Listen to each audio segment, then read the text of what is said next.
Hey guys, how you going? VaulSC here.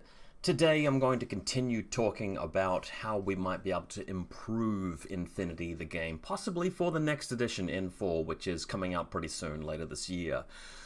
You'll remember that last week I was talking about ways we could improve the core rules through the rulebook in HSN3, the skills and abilities. I proposed some changes and I wanted you guys to think about how the game could be better as a result of those changes.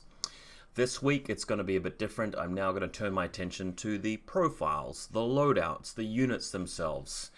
To be honest with you, I think that just about every single unit in the game has got a profile somewhere that could use a little bit of tweaking, but it would just take forever if I went through the whole lot. So what I'm going to do is I'm going to restrict myself to just doing 10 things per faction. I'm not going to do O12, they're a bit too new for that, they're quite balanced. I'm going to go through all of the other factions, pick 10 things. Obviously the mercenaries are available across the board, a lot of them are, so when I get to NA2 at the end I'll speak more about things like Krakots and Libertos and things like that. I do also want to say that the reason why I make videos like this is not because I expect that Colles Sergeant will make changes as a result of these recommendations. It's not me trying to clamor for actually them getting things done.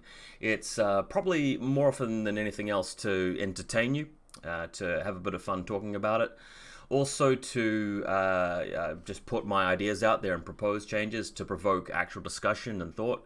And thirdly, just to show you guys and educate you guys what infiNity the game could be like if it was, not designed by people who don't participate in events and tournaments and really actually try to understand their own game at a very high level. There I said it, but it is true of not just infiNity designers, but a lot of computer game designers and other tabletop wargame designers in general. Have to put it out there. So, let's have some fun. We're going to go through them all. Pano, Yuching, Hakaslam, all the way through. And I've got my notes here. I've already had to think about what proposed changes I'm going to make. Before I get too far into it, I just want to talk a bit about the strategy and the design philosophy and sort of what I'm going for. What I want to do is tweak things. I don't want to be too heavy-handed and ham-fisted. I want to take some of the more powerful things in each faction and take them down a notch, but I don't want to make them completely unusable.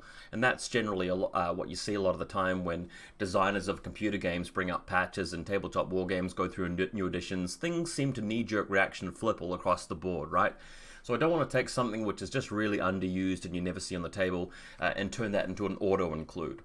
The way I'm going to go about this is I'm going to identify units that I think are a problem, and I'm going to suggest some small nerfs or buffs, depending on what they need. And I'm not even going to try and bring them to baseline. I'm just going to try and come up with changes that I feel more than 50% of the community could get behind and say, yep, that was a change in the right direction. I'll never get agreement from you guys about exactly what changes to make. The only agreement I'm looking for is, yep, that unit was a little bit too strong and VaulSC has made it a little bit weaker and now you won't see it quite as often on the tabletop. Good job. That's the very least, right? And we'd be happy with that, of course. Belly actually did that a lot of the time. If they did a bit of a sweep of the game and just toned down some of the more powerful stuff and just tweaked up and tuned up a few of the weaker things, most of us would be happy. And that's why a lot of the proposed changes in this video are just going to be like, yep, this comes down a couple points and this goes up a couple points. And we'll talk about why. There will be some more, in-depth changes in terms of units picking up abilities or losing things. But generally, it's just going to be small, minute changes. And yeah, as I said, if you guys watch through this whole thing and find that stuff has been, completely over-nerfed so you would never take it, then I haven't done a very good job. Or if you think that I've buffed stuff so much you would take that over other profiles that are similar, then, that would have been too much. But hopefully we're not going to get there. All right, exciting. Let's do it. Let's talk about these profiles. And we're going to start with Pano. We're just going to do it left to right. So here we go. I think the first one for me to talk about is by Pandra, so I'm just going to reconfigure my cam a little bit as we get into this. Okay, bringing up the notes. By Pandra. She actually, I think, has been buffed in the past. Having said that, you don't see her in vanilla Pano lists, and even in NCA, She doesn't really appear very often. She's decent, but she's pretty boring. So let's just have a look at the very subtle changes that I've suggested for Bipandra. Change number 1, gains Medjector. So Medjector is a thing that Hakislam picked up recently. It's a very recent addition to the rules. It's like a Medikit, but a slight buff to a Medikit where the thing that's hit by it takes a physical check rather than a physical -3. So it encourages you to do that long-range, Hail Mary shot a bit more often. So a change like that isn't going to make Bipandra overpowered. It's not going to take you much more, make you take her much more often than before. But it sort of makes her seem a bit more technologically advanced, a bit more well-equipped and well-supported than the regular Trauma Doc. And, you'd hope that was the case when the Trauma Doc's 14 points and Bipandra is 23 points. I mean, a lot of the difference in the cost comes down to the stats and other equipment and so forth and the +1 whip, but it's just such a huge difference that you almost always just go for the Trauma Doc. So Medjector would be a step in the right direction. The other thing that I would do is I would give her an additional profile and I would actually make it a lieutenant profile. Yep, I would make her an optional lieutenant, and if you do that, you have to pay 0.5 SWCs for her. But I think sometimes people would consider, and I still don't think they'd actually do it, but I think people would consider taking that lieutenant option because you can spend the lieutenant's order to doctor somebody. Simple as that, or you can Medjector them from a distance. And again, if you've got Bipandra on the table and other suitable lieutenant targets, it can be quite a good way of throwing people off. Who's going to be assassinated.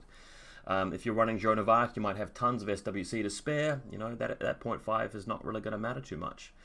So the good thing about that is that you've still got the basic Bipandra. So if people think that the lieutenant option is a stupid option, you're not forced to take it. But if you want to get more out of Bipandra, you have the option of spending plus 5.5 SWCs to get her.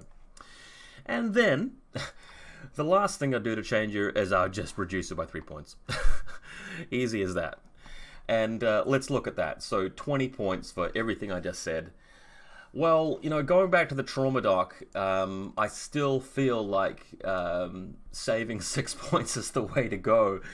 I mean, +1 whip is really nice. It really is. But, I mean, the +1 armor is rarely going to matter. The BTS is really not going to matter. She's not going to be fighting very much. I mean, if you put her in a Fusilier Link team, I mean, it's a defensive Link team. You're not going to be moving out with her that much.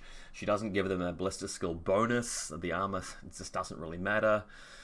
So, I mean, even at 20 points, I still wouldn't take her. And that's sort of like the goal of this exercise, and what is going to be the theme of this entire video is me finding something that's not very powerful and not very well liked at the moment, giving it a little bit of love, but not so much that it flips around the other way. Just a bit of a very slight tweak, and we basically say, yep, play with that for a while, maybe an N5 will buff it some more. But yeah, Bipandra would get those small changes. Medjector, points reduction, lieutenant option. Okay, onto something that needs a nerf, and that is the Helots. And I do have to say that the Helots are available for Pano, and in a very different way for Varuna, and in a very different way from that, Spiral Core. So I'll deal with Helots now because I feel like they're a problem because of Pano. I don't feel like they're as much of a problem in Spiral Core. The problem is that in vanilla Pano, they are essentially, just lumped in with Joan of Arc, and they become a free, cheerleader for a regular order. And then in Varuna, you can take up to 3 of them, which just does get a bit egregious. I've said it in many bat reps before that the problem profile is clearly this one, the SMG light rocket launcher. Because what you're going up against here is something which really just as a cheerleader barely costs any points at all. The 0.5 SWC, definitely worth it for that light rocket launcher. If you lose him, it doesn't really matter for the Pano player, but if he does get even a little bit lucky, the other player is suffering a huge setback due to that very small investment. Even worse than that, because of the threat of that, when you're up against a whole bunch of Helots, you're having to change your movements, change your short skills and order declarations to play around them a little bit, and your opponent just didn't really make a big enough investment to cause you to have to do that. So because of the way they exist in Pano, I believe that this SMG light rocket launcher should get a points increase. I'm going to hammer it with a 3-point increase meaning that if you really want the SMG Light Rocket Launcher, you've got to pay 12 points. But I wouldn't change the other profiles. So if you like Helots and you, for some reason, don't think that the SMG Light Rocket Launcher is far and away the best, well, I haven't hurt you. I haven't affected you. You can still take the Shock Marksman Rifle, Multi-Sniper, or Red Fury at no change whatsoever and still take your very broken unit. Go for your life. But the SMG Light Rocket Launcher, you've just got to pay a few more points. So that'll mean that, you know, Joan of Arc taking the regular one, you know, full 12 points, that's actually more than a Fusilier, so you're paying a bit more for a cheerleader, which is doing more than what a normal cheerleader should do. And if you're taking 3 of them in Varuna, well, you're having to pay an extra 9 points as a result. So, and that's fair because you've got like 9 camo markers or decoy markers around the table, or 3 extra camo markers in your army, which I think is a bit too much. So even an additional 3 points, would you still take it? Yeah, I would. I mean, if I'm playing Pano or Varuna or Spiral Core and looking at that profile, I'm like, yeah, sign me up. 12 points, still worth it. And that's sort of the goal of this exercise right now. Next up, we are going to talk about Konstantinos. My proposal here is to only change the profile that has infiltration. And that's because the basic non-infiltrating profile is a useful profile in military orders to some extent. You might want to put him in your link team and have a nice MSV2 guy in your link team. That will crop up some of the time, and I don't want to mess around with that. What I do want to mess around with is the infiltration profile, because in vanilla Pano, you're almost always going to take Crocmen and Zulu Cobras and even the Order Sergeants, right? And whereas in military orders, you're just taking Order Sergeants. Whereas this guy is just too expensive to justify going out there and putting down a 34-point model. And if you're not going first, your opponent's going to have other stuff in the midfield to attack him and kill him. And if he's not going in the midfield, then why are you spending the points on him, right? So I would decrease this profile's points by 3, meaning you only have to spend 31 points if you want the infiltrating combi rifle Konstantinos. Again, and I'm going to keep saying this over and over and over, I still wouldn't take the profile. I'm just making it a bit easier on people who want to try him out. You know, you're not penalized as hard for taking a weak profile in this faction. That was another nerf. Let's move on to another buff. So, next up, we need to go and talk about Zulu Cobras. You guys know that I'm going to be coming across this. So, Zulu Cobra. Yeah, okay. So, these guys have been heavily used since they came out. It was considered power creep, really, when these guys appeared.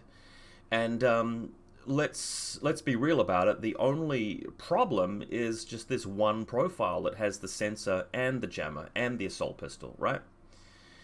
So, you know, nobody's going and complaining about the Spitfire or the Killer Hacker or things like that. I mean, those profiles are all fine. For deployment level 1 sort of holds them back a bit. They're not as good as, you know, other units in that sort of role and that capacity. But where it gets really, really just dumbfounding is that you've got a guy who has a jammer, so just because of that, you're going to take him no matter what. The jammer comes with camouflage, meaning that it's a lot more difficult to sort of deal with and avoid sometimes compared to, say, a Ghazi. And then you've got sensor, meaning that the guy can essentially move into line of sight of somebody, usually without any problems, and then just start declaring the sensor order and just shoot from long range. And on top of that, you've got an assault pistol as well.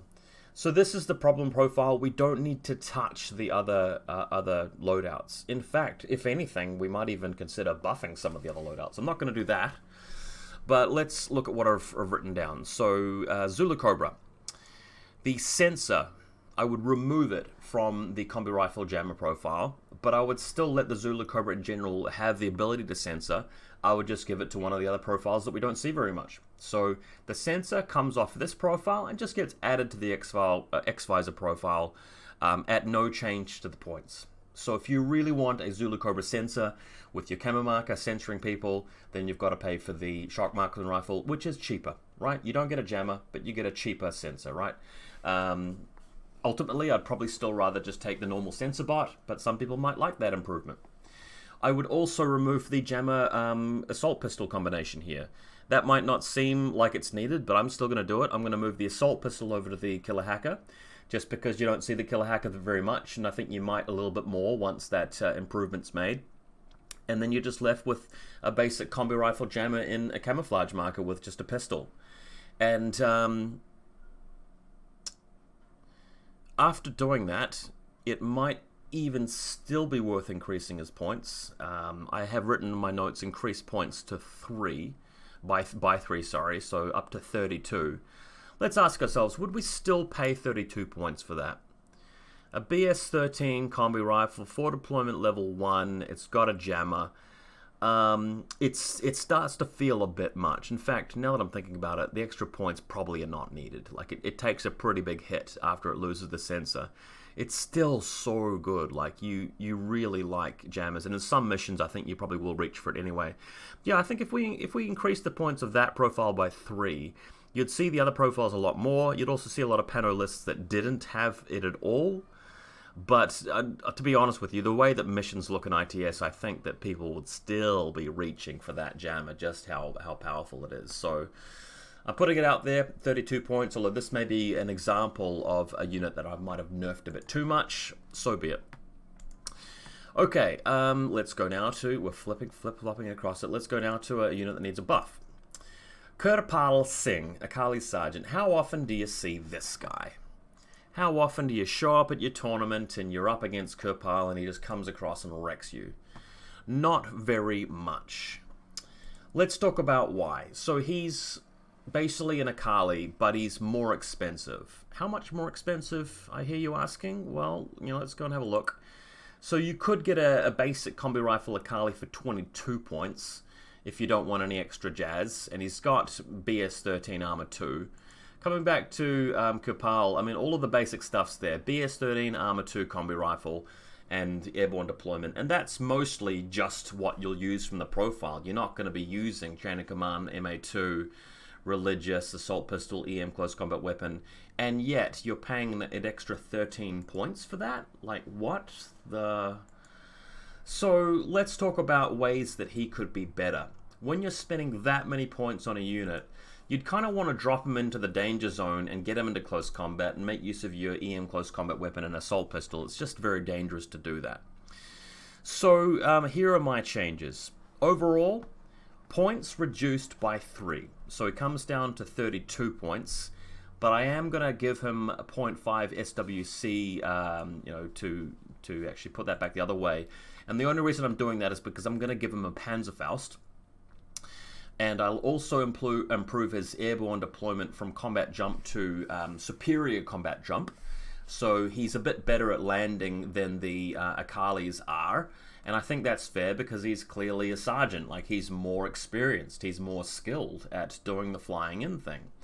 And that's it for the changes. So once those changes are made, you're not hurting yourself too much in the points department. And you can feel a bit safer dropping him in somewhere where he might benefit from just coming into the back of their tag with an EMCCW and MA2.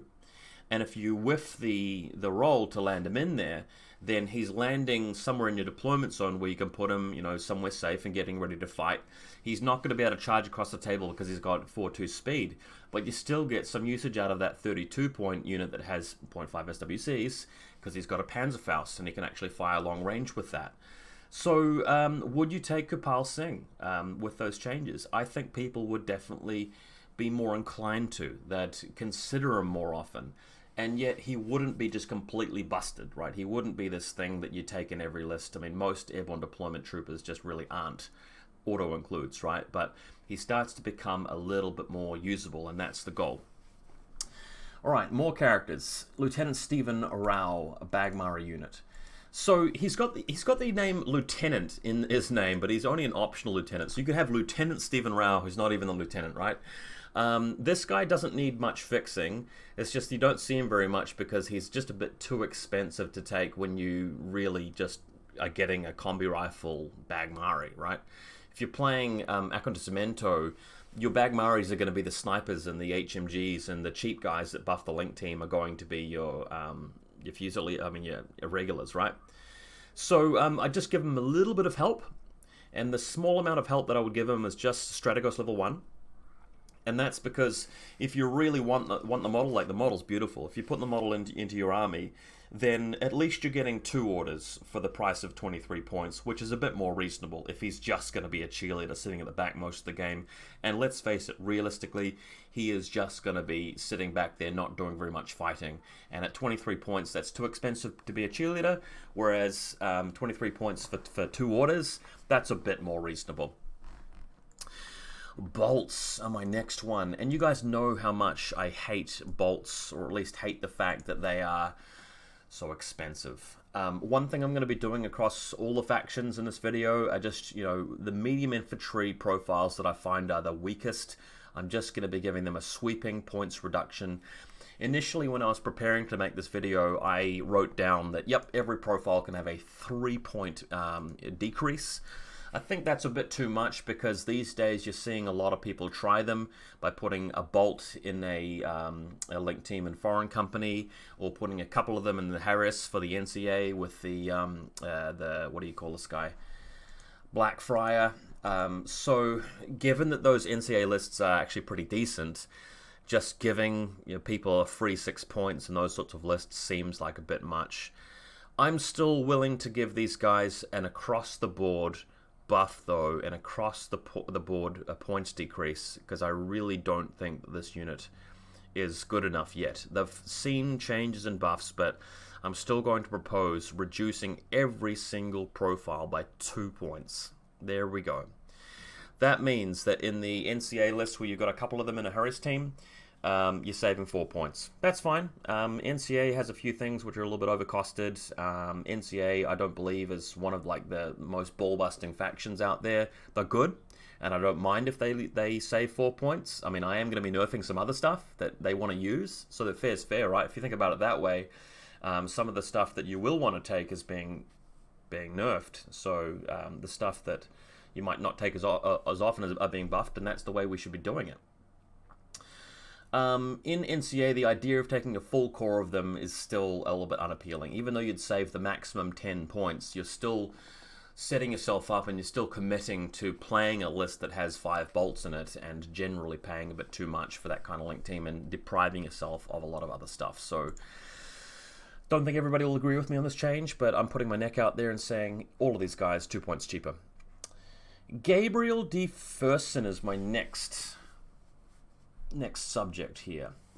So I know a lot of people like this dude, and people sometimes find it surprising that I point out that he's not very good. And the only change I want to make to him is to his hacking device kit, and that's because the thing that really stops him from being viable in my eyes, and the thing that really is a problem about him, is the meta that he's in, the context, and the kind of game that we're in now. He is armor for BTS 6, 2 wounds, and no NWI or anything like that. And if somebody just drops a repeater next to him, his assault hacking device means that he does not ignore the firewall of that repeater. And if somebody hits him with a maestro, which is actually kind of common nowadays, he just goes from 2 wounds to 0 wounds, right? So we're talking Bitten Kiss, firing a pitcher next to him, hitting him with a maestro. He's very likely to lose and just dies, even with Trinity. Or Kernau in the link team, flipping that over and hitting him. Or Laxmi, pitcher next to him and he dies. Even stuff like the moderator link team with pitchers and the Drew's pitcher, if they hit him with a red rum, it's through the repeater. He's willpower 14 BTS 6, but he's only using a Trinity, which is just 1 dice. And all those red rums are eventually going to get to him, and he's 56 points for that. So he just becomes this horrible liability. Even once you put the KHD Santiago with them in a link team, you started to commit to a very expensive link team, and it's just too much. So what I would do to make that a little bit more bearable is to swap out his assault hacking device for a killer hacking device, and instead of having the upgrade Trinity, which he'd have anyway with the killer hacking device, I would give him an Oblivion upgrade.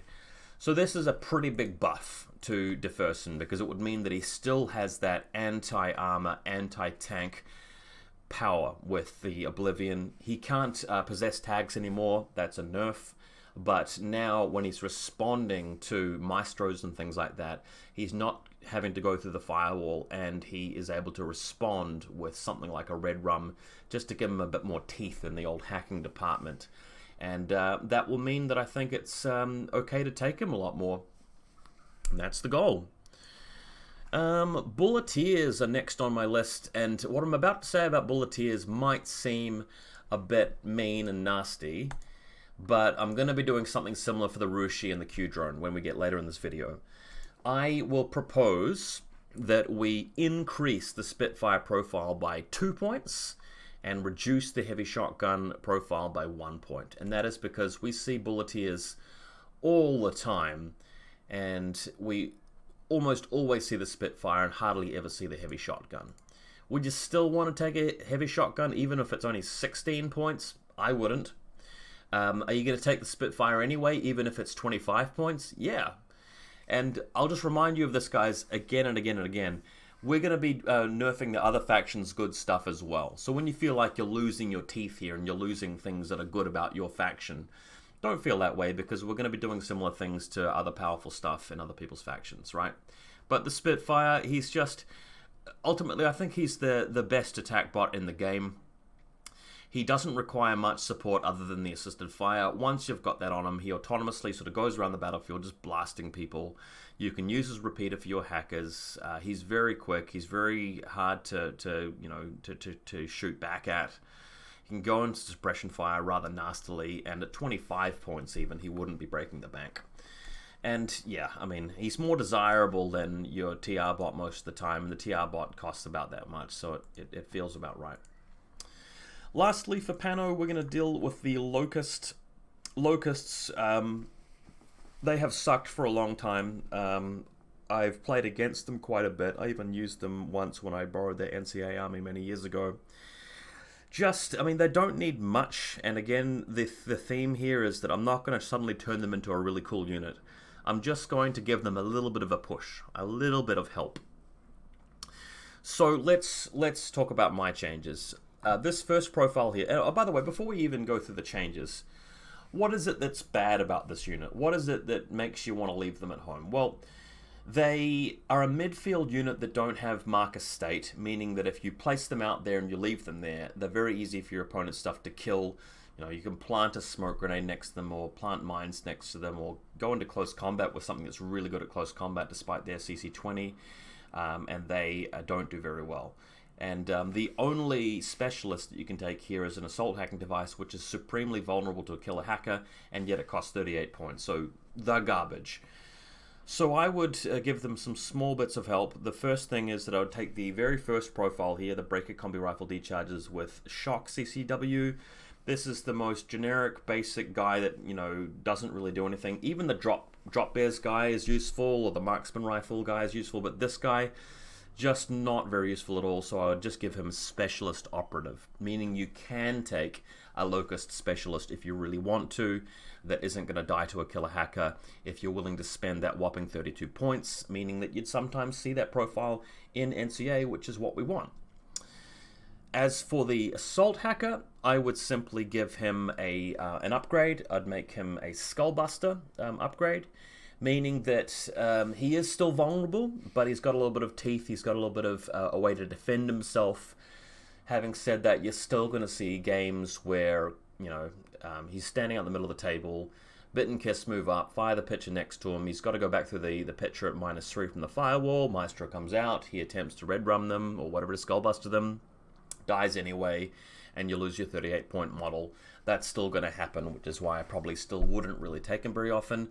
But for people who insist on trying him, you get some help, and that's what it's all about. That was Pano. I think that Pano would be a better faction with those changes. And I mean, look at all the stuff that I didn't change, right? You still get to use your Cutter and your Jotun and your Aquila Guard and your Swiss Guard. And I mean, I thought about making some other changes to these models as well, but most of the Pano models don't even need any changes. Like Joan of Arc, she doesn't even need any changes. The only problem with her is the stuff like the Halots and the Libertos and the things that help her out when they become regular. And we'll talk about those things. Before that, though, we'll come to Yu Ching. and we'll go through 10 profiles in Yu Ching, which I think could do with some changing. Alright, let's start with probably the most controversial one. That is going to be the Celestial Guard. The Celestial Guard. This is a unit that appears in almost every single vanilla list, and 2 of them appear in almost every single Imperial Services list. Isn't that a bit much? Don't we get tired of seeing this model in every single game? And it has to be in those lists because otherwise you can't take Huang Shi, which are probably the best cheerleader in the game. So what do? It's just this one problem profile here. The rest of the profiles are fine. You take these other profiles sometimes, you leave them at home a lot of the time, but this Huang Shi control device guy is just too much. What I would do is I would split the profile, same way that we did with the Zulu Cobra, so that you're no longer getting the control device and the light smoke grenade launcher. So it's almost like the Celestial Guard has access to this pool of equipment, and the top number 1 piece of equipment and most desirable thing for the Celestial Guard to have is the control device. And the second most useful and desirable thing that this unit could potentially have is a light grenade launcher. And you're giving both bits of equipment to the same profile, the same guy? No. What we're going to do here is we're going to remove the light smoke grenade launcher from this profile. Keep the points exactly the same, so you still pay 13 for them and 0.5 SWC. We'll move the light smoke grenade launcher over to the boarding shotgun forward observer. So you can take the, just the boarding shotgun actually, not even the forward observer. So if you really want a light smoke grenade launcher, you've got to take a guy that's not even a specialist. He's just got a boarding shotgun and a light smoke grenade launcher, and you give this guy plus 0.5 SWC. So what would happen there is that Yu Ching players who are vanilla would stop taking a light smoke grenade launcher. They would still be fine. They still have Shaolin Monks. They can still put smoke on the table with relative ease. You're just not getting this guy that, you know, because he's there, because he's controlling the Huang Shi, suddenly gets to plap off a long-range smoke every so often. You stop. You don't get to do that anymore, so you won't be able to do that.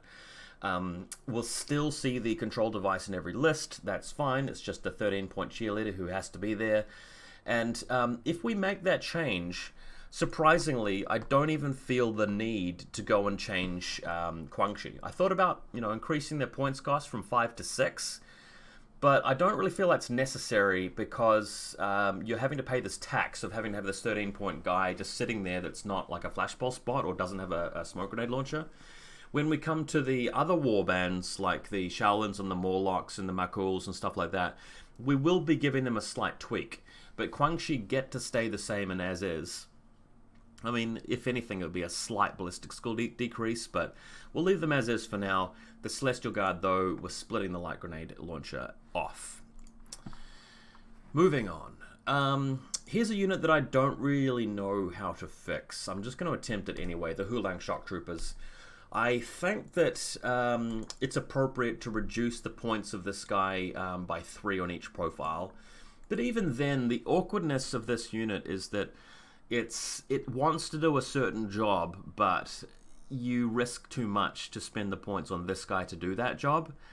When it comes to this kind of archetype with the Huling Shock Trooper and the Shikami, and to a lesser extent stuff like the Daio Kai, whatever his name is, I think the better solution would be to come up with a new rule that models of this kind can make use of. My proposition for that is to go into the core rulebook under special rules and have an ability called Dash, which is a short skill. And it basically just combines a short skill move and a dodge. So in your active, or an engage. So in your active turn, you can declare spending the order on the guy, short skill move, what are your arrows? Okay, you're shooting at me.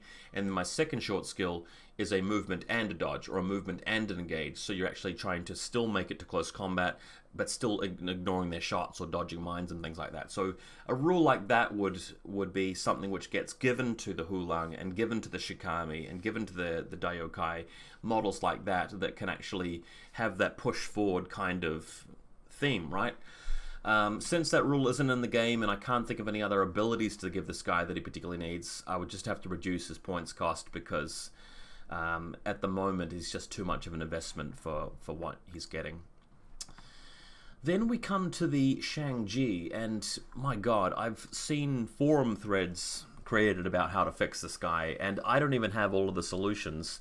Everybody keeps saying that if this guy was cheaper, he would basically become too much like the Zuyong and too much of an improvement over the Zuyong if you make him sort of Zuyong levels of cheap. If you make him more powerful in terms of better stats, he starts to run into the territory of your Mo Wangs and your Hack Taos and your Xian Warriors, and we don't really want that either. We want this guy to fulfill a specific role. In Invincible Army, he became a little bit more interesting and appealing because of tactical awareness and his ability to go on that link team. So we don't want to mess with him too much, because if we make him a little bit too good, then you're directly making, you know, Invincible Army link teams a bit too powerful as a result. So what do we do? After thinking about it for quite some time, I'm not really going to suggest much. I'm going to pretty much leave him as is, but make him a little bit more viable in some ways that won't really affect Invincible Army. And that is to take these top 3 profiles here, just the player basic ones that have got nothing else. I mean, all of these other profiles have something, right? Have a way to actually get leverage out of them. But for the top 3, they all get something different. So the basic combi rifle light flamethrower. Would you ever take that profile? Even if you like Shang Jie, by the way. And I know some people do like Shang Jie, but if you like Shang Jie, you're going to be taking this profile down here, right? Or the heavy rocket launcher. You're never going to be taking just the combi rifle light flamethrower. I will give just this one plain profile booty level 1. So a bit like the bounty hunters, right? This does mean that he could get +4 armor. That would mean that he's an armor 4 guy walking around for just, an armor 8 guy walking around for just 37 points. That is okay. I don't think that top-level tournament players will be slapping a combi rifle Shang Jie in their lists just on the hopes that they'll make that specific role one of their 5 games. You're not going to be doing that because you know that most of your games he's not going to go up to armor 8, and even in the games where he does become armor 8, he's still vulnerable to hacking. He's still vulnerable to monofilament weapons. He's still potentially going to be a guy that has very little impact on the game because of his situation, starting in your deployment zone with just a combi rifle. But it is pretty cool.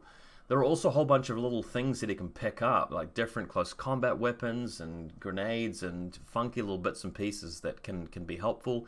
And even just with +1 armor, he's suddenly a really cool unit to have running around. So I don't think that would be breaking him at all, and it would be fun. The multi-rifle would gain a cyber mine, and I like that because, you know, these guys feel and look high-tech. They seem like they're, you know, using cutting-edge technology, and having a cyber mine means that with the multi-rifle wanting to go into the middle of the table anyway and, you know, get a lot of damage done or work done out in the midfield, having a cyber mine there gives him more ways to do that.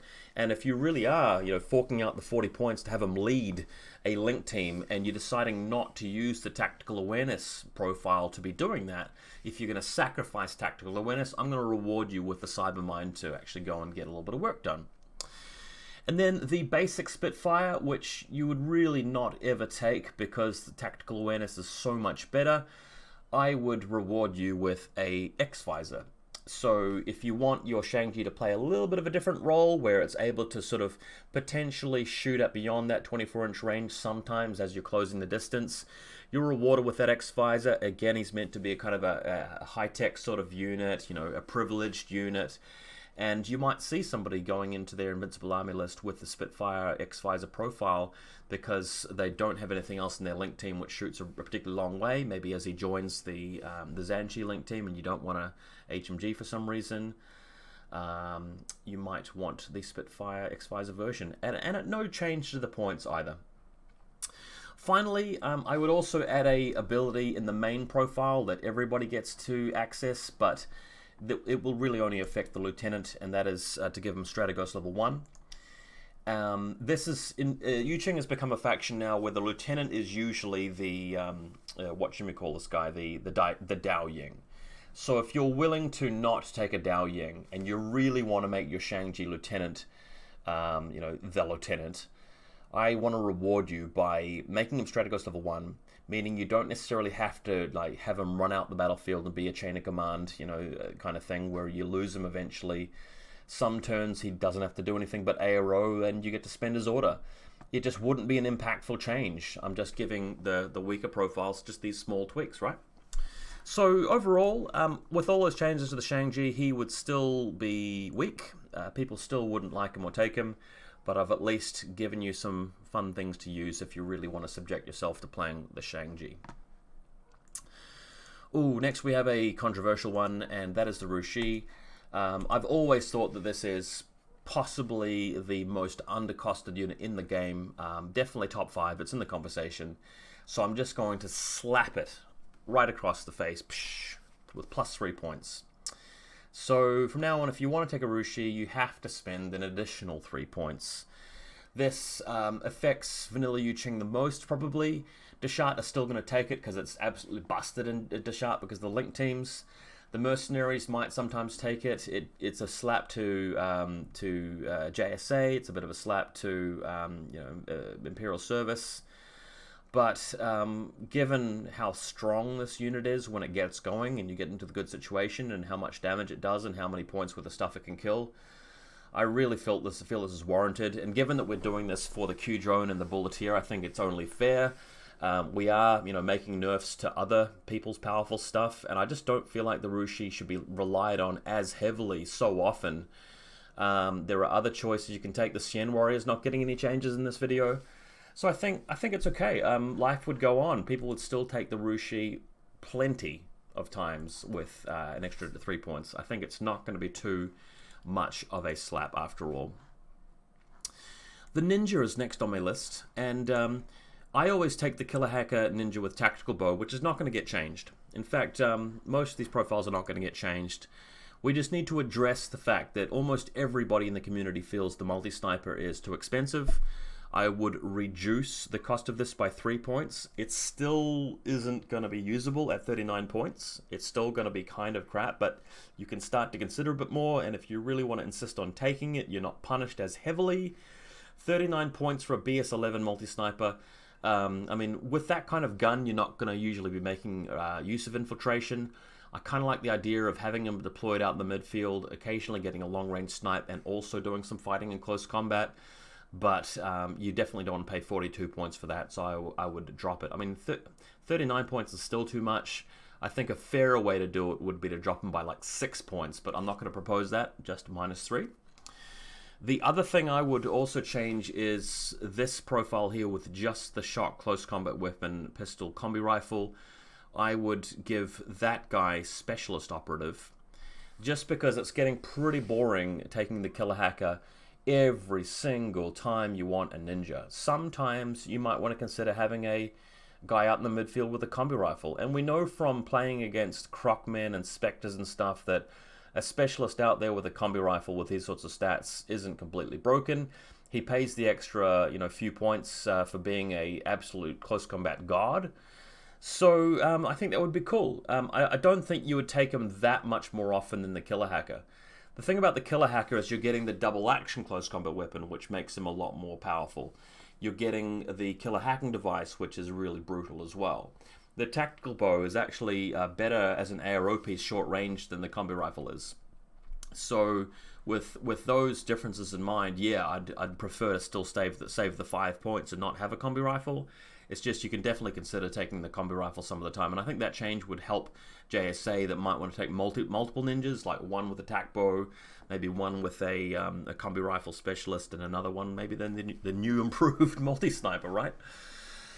Okay, Shaolin Monks. Yuching players are not going to like this, but I would increase the chain rifle profile by 1 point. You now must pay 6 points for your precious Shaolin Warrior Monks. I think that's perfectly fair. These guys are extremely good. They are very reliable at throwing smoke. Their impetuous helps them throw the smoke. Their irregular order can easily be converted into a regular order. They're amazing in close combat. The close combat ability stacks with the smoke. And I'm going to be nerfing other factions' warbands as well, and in a similar way. One thing you will get, however, with the Shaolin is that every other profile that's not a chain rifle gets a point decrease by 1. So if you really want to start trying out boarding shotguns and combi rifles on this profile, they come down a point, which I think is fair because they're only Ballistic Skill 9. They're a terrible platform for a gun like that, and a chain rifle is exactly what they need, so you're just not really paying enough for what you get for Shaolins. +1 point for the chain rifle. Just sweeping back to the beginning again, I've said something about bow troops. We said with bolts that I'm going to give all the bolts a points decrease of 2. I'm going to do exactly the same thing with the bow troops. I thought about splitting it up and making it different for the multi-sniper, which is a little bit better, MSV2, but no, I mean, at the end of the day, this is an armor 1 unit that has no shock immunity. In the active turn, it's just too much to pay for that kind of role of attacking. In the reactive turn, you're much more likely to take Major Luna or a Guilang Sniper or whatever you have available to you, or your powerful Haidao Sniper in a link team. You're just not going to be relying on the Bow Trooper. I very rarely see these guys. I know some people insist on playing a big link team of them in Imperial Service, but in Imperial Service doing that, they're just too expensive. I'm going to save you a full 10 points if you're willing to take the full group of them. What you're probably more likely to see as a result of that change is the smaller Harris teams and mixed teams in Imperial Service, with them becoming cheaper. You still won't see them in Vanilla Yu Ching, even with that decrease. But for people that insist on trying, you get a bit of a helping hand. Sun Se. I will talk about the main profile here, and what I'm about to say should probably apply to the marksman leader, but let's just focus on this profile here. I really like this guy now, and I think he's been greatly improved because of total immunity. Being armor 6 all the time is really, really good. He's still just very, very expensive, and I find that he's just barely justifiable and just really kind of makes into my lists because the lieutenant option means that willpower 7 for the lieutenant's role, advanced command, and strategos level 3 really make him interesting and appealing.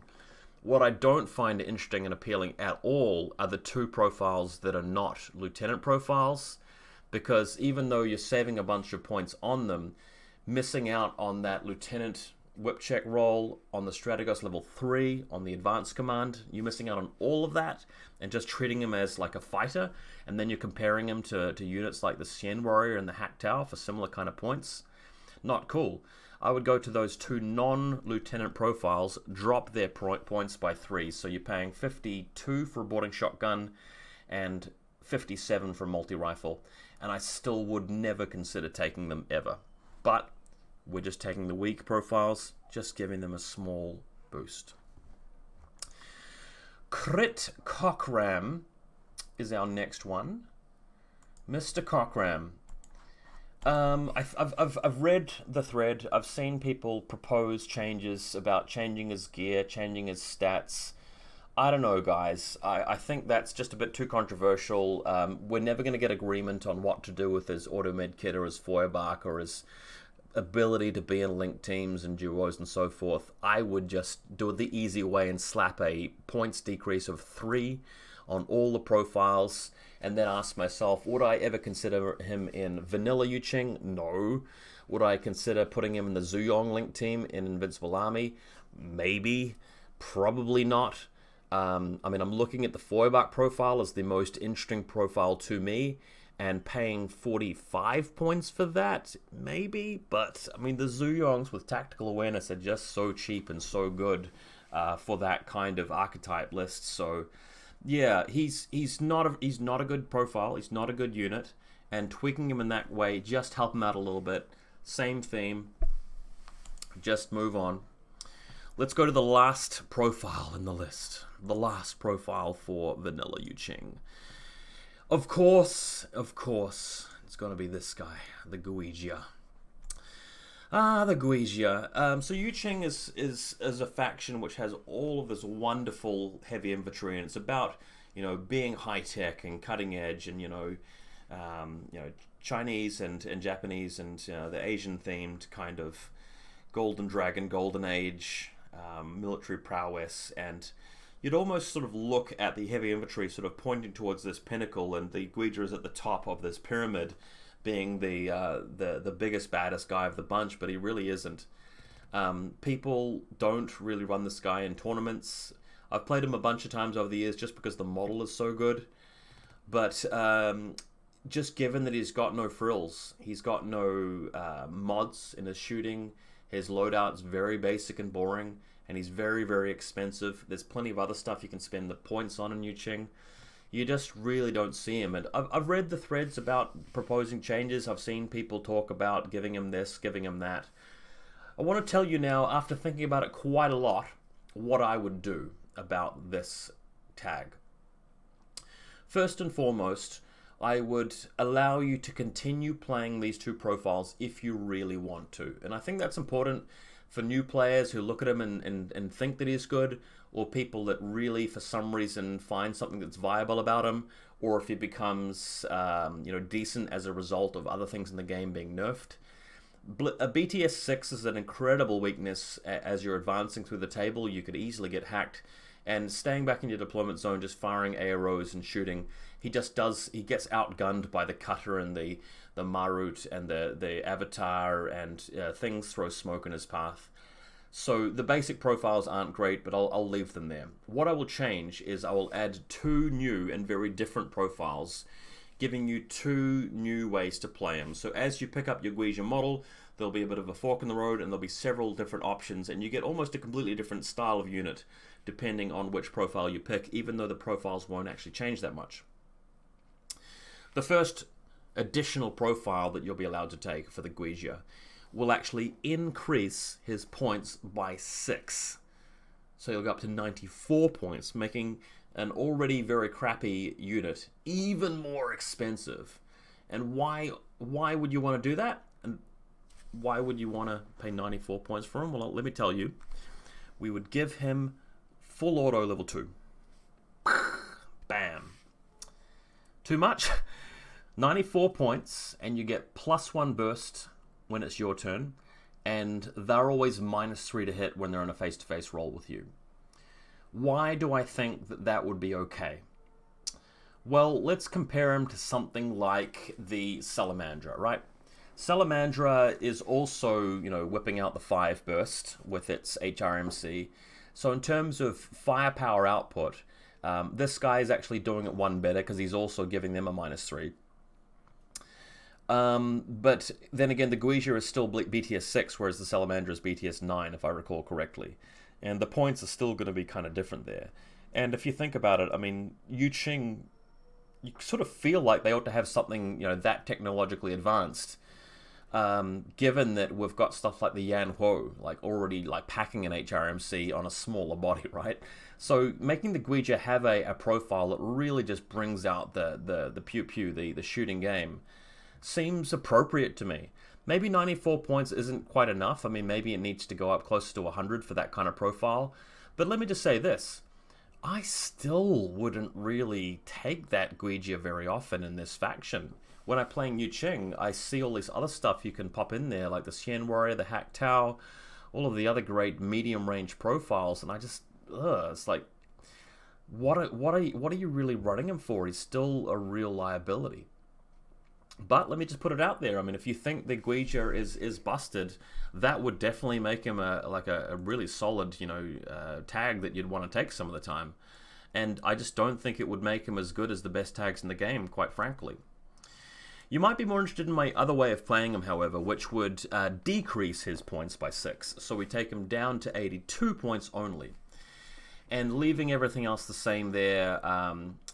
But what we would add, in fact, is a couple of short-range things. So he would gain grenades, which I think would be sick because he's physical 17. So if he's throwing a grenade directly, he's hitting on a 20. But for the spec fire, you're hitting on a 14. So if he gets really close to them, you can actually start whamming people just like McMurray does, if you're willing to be that risky with his BTS 6 getting close to hacking. If he's spec firing from long range, he's hitting them on like an 8 with just a grenade, so that's pretty cool, and he can use his tactical awareness to do that as well. I would also prop him up with an assault pistol so that style of Guija that is willing to just trek across the board and make that run has the ability to assault pistol people close range as well, which, when you're equipped with just a multi-HMG and no pistol, Not being able to fire point blank with any decent gun is just such a horrible place to be. The assault pistol really turns that around and makes them a lot better. So yeah, you'd never take the basic Quisia if you can get that one, which is a strict improvement for -6 points, unless you really want to hide the location of your lieutenant. But yeah, as I said, I'd leave these profiles the same. Maybe the fairer thing to do is just to drop these two profiles by 6, sorry, and then give you the grenades and assault pistol one for the same price. So yeah, I think that's probably better actually. You pay 88 points for grenades and assault pistol on top of this, but if you want to take these two profiles here, you save another 6 points, which I think is fair.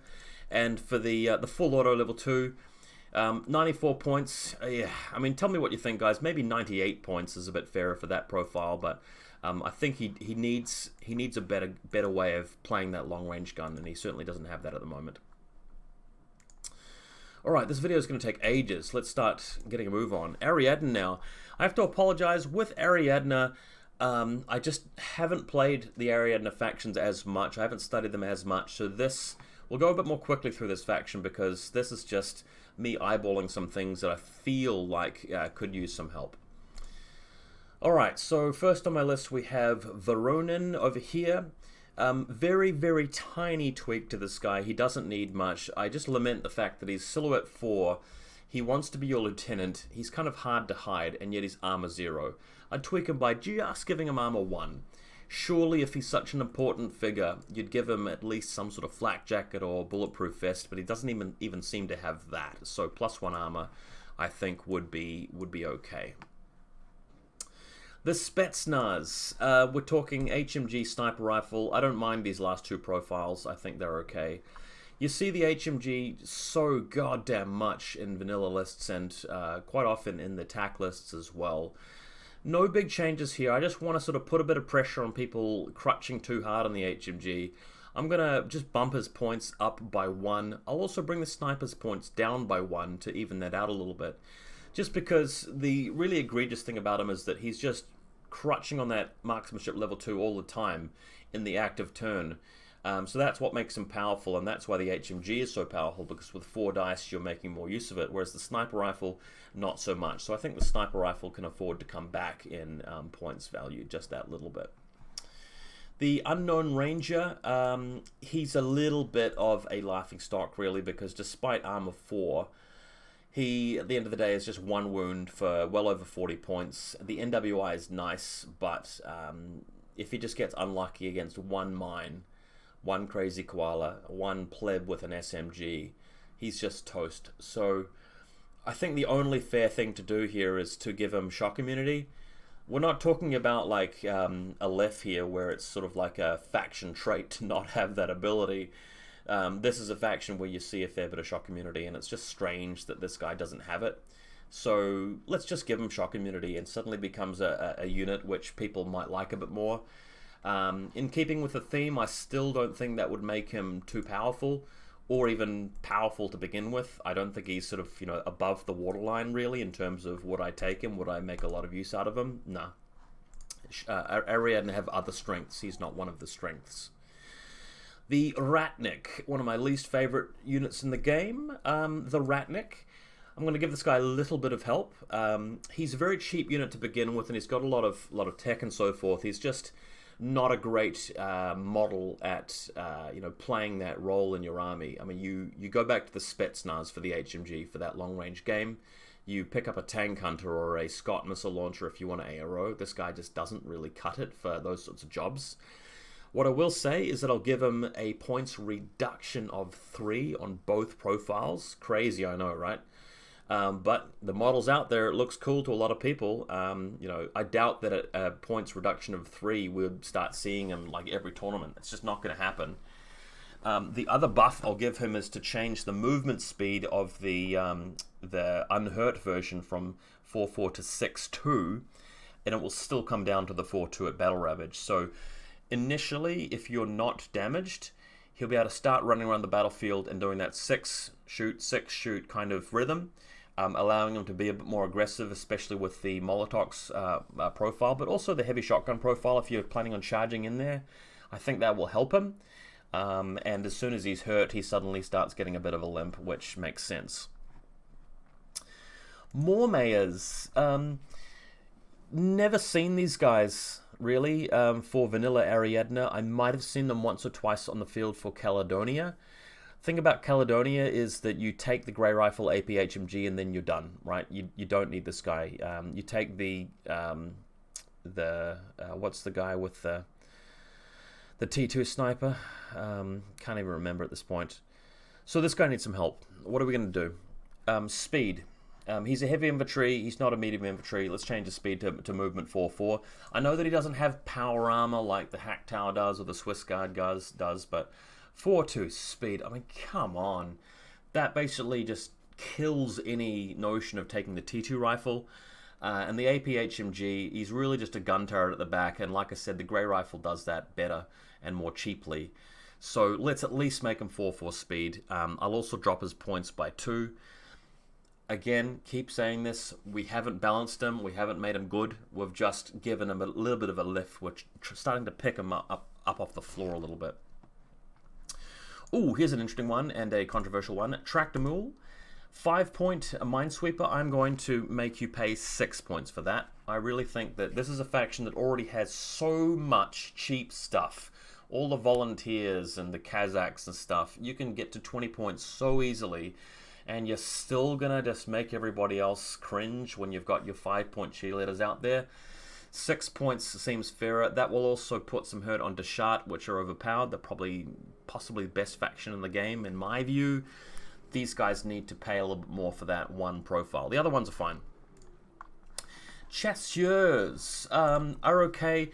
The thing about this, which is just so egregious, is that they've got that combination of camouflage and infiltration, and Sixth Sense level 1, and the flamethrower. It's just too much. It's just too much, because nobody's safe when they're walking near a chasseur, and the chasseurs are so cheap. So you compare these guys to all of the other infiltrating camos that are specialists, and this profile just blows everybody out of the park. So to fix that, I will increase the points cost of these bottom 2 profiles, Mine Layer and Forward Observer, by 3. That's still too good after that increase. I will not increase the points or change anything about these other 3 profiles, because if you really want to get away with these profiles, you're still getting an absolutely sick profile. You're just not getting the specialist out of it, which is fair to me. Like, you're making that sacrifice just to have a fighting unit. Well, yep, you've paid the points for it. That's fair. But for these 2 profiles we see all the time in vanilla Ariadna and, of course, French Ariadna, they're going to be more expensive. And I'm sorry, French Ariadna players, if that would just totally kill them as a faction for you. Please don't forget that I'm going to be nerfing other people's good stuff as well. So your best thing gets a nerf, their best things get nerfs as well. Just quickly on the Scout, -1 point for every single profile. I feel fair's fair. The profiles that you want to take are the Forward Observer and the Mine Layer. You're paying just too much for that, given that this is a faction which has the aforementioned Chasseurs and the Foxtrots and the SASs. Out of all of those infiltrating camo guides, they are the most expensive and weakest. I mean, even the Strelok you'd rather take. I'm just going to help them out a little bit. You might argue that they're not being buffed enough with that small points decrease. I don't want to be too heavy-handed about it. Just 1 point. And I think that shows my lack of familiarity with this unit. I just really don't see them very much. But maybe we'd see them more if they were a point cheaper. Galwegian, in sticking with my theme of giving everybody's busted, irregular, impetuous warbands a nerf, we'll go to the chain rifle profile. We'll increase that by 1, so you've got to pay 7 points for it now. But the other 2 profiles get a buff by reducing their cost by 2.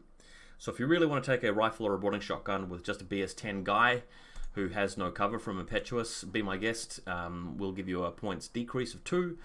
But for the 1 profile you see all the time, we're going to make you pay just 1 more point per profile for it, with no other changes to the stats. Lastly, for Ariadna, we're going to go to Ermendinos. Same thing. So chain rifle, extra 1 point, and the rifle BSG comes down by 2 points, actually. So there you go.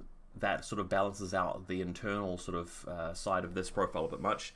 And overall, with Ariadne, we are left with a situation where if you want to get to like big 20 order list, it's a bit harder now. You've got to make a few more sacrifices, because if you're just cherry picking all of the undercosted stuff, I've made your most undercosted stuff cost a little bit more.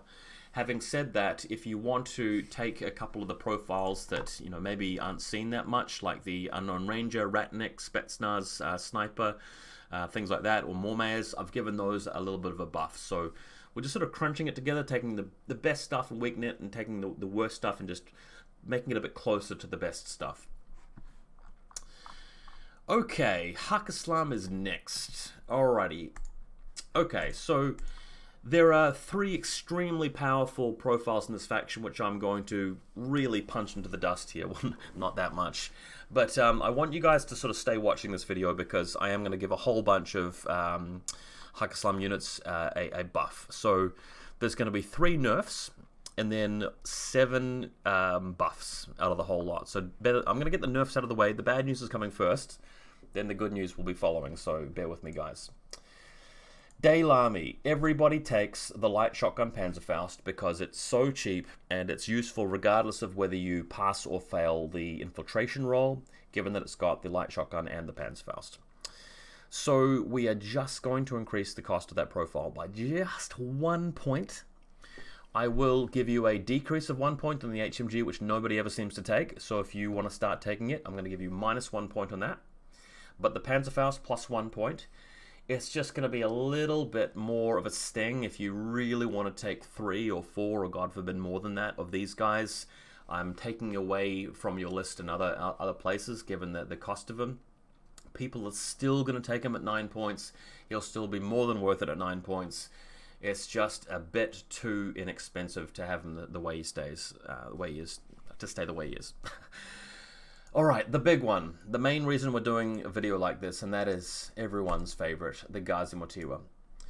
No profile in infiNity the game needs to be fixed more than this profile. And I think everybody agrees that something needs to be done. And I don't think we can all agree on what needs to be done about it. So what I'm going to propose is just some small tweaks to bring him down from the mountain underneath the clouds. And I want to point out that, yes, as soon as you nerf Ghazis, you make Hakislam as a faction weaker, because they kind of rely on these guys. They have a lot of other stuff in the faction which isn't really up to par, up to speed, and you sort of crutch on them a little bit. But bear with me. What are we going to do about these guys? So change number 1, Ballista skill decreased by 2 points. We're bringing them now down to BS 9. In line with the Shaolin Monks, a little bit closer to what we see with the BS 10 kind of Galwegians. I think the Varangian guards are also quite low Ballista skill, as I recall. Anyway, BS 11 seems a bit much. These guys who are, they're training to use their chain rifles and the Emarat and their jammer and their smoke grenades. They're in the yard practicing with all of those tools every day.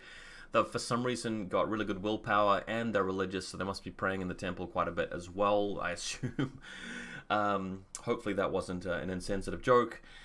Oh my god. But come on, guys. This guy comes around the corner, and you have to dodge or you reset, and then he just pistols you, and he's still Ballista skill 11, which is the same as a normal Ghulam. Come on.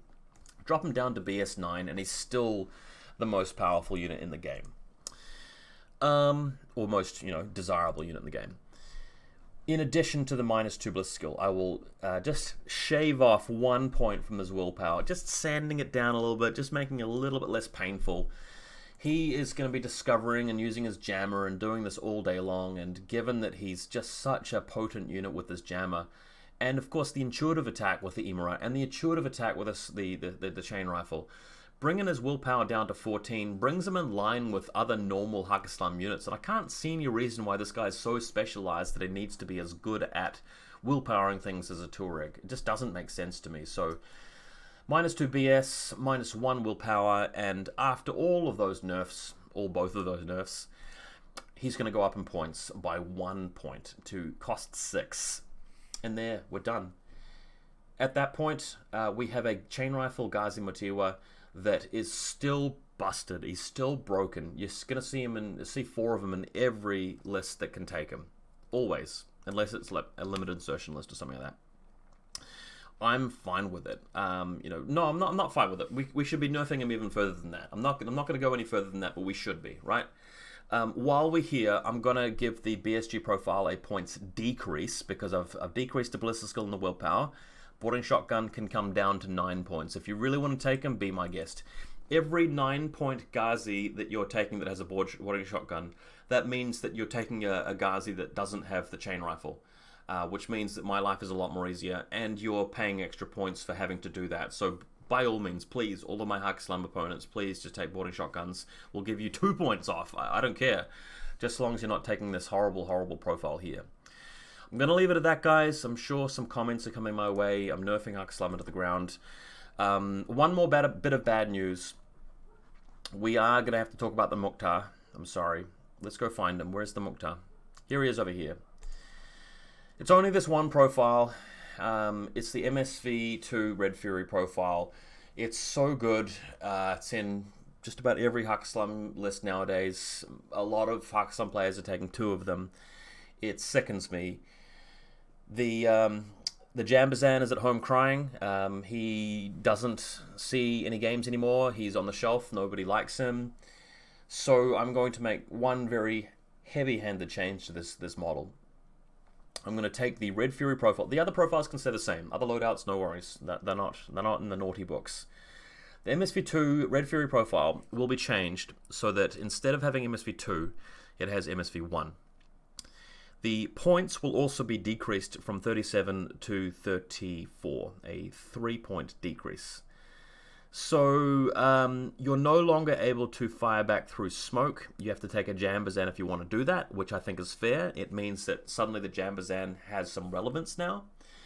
The Mukhtar is still extremely brutal because with its MSV1, it's still ignoring all of your mimetism, and it's good against camouflage, and it's still going to have some impact against the ODD sort of stuff.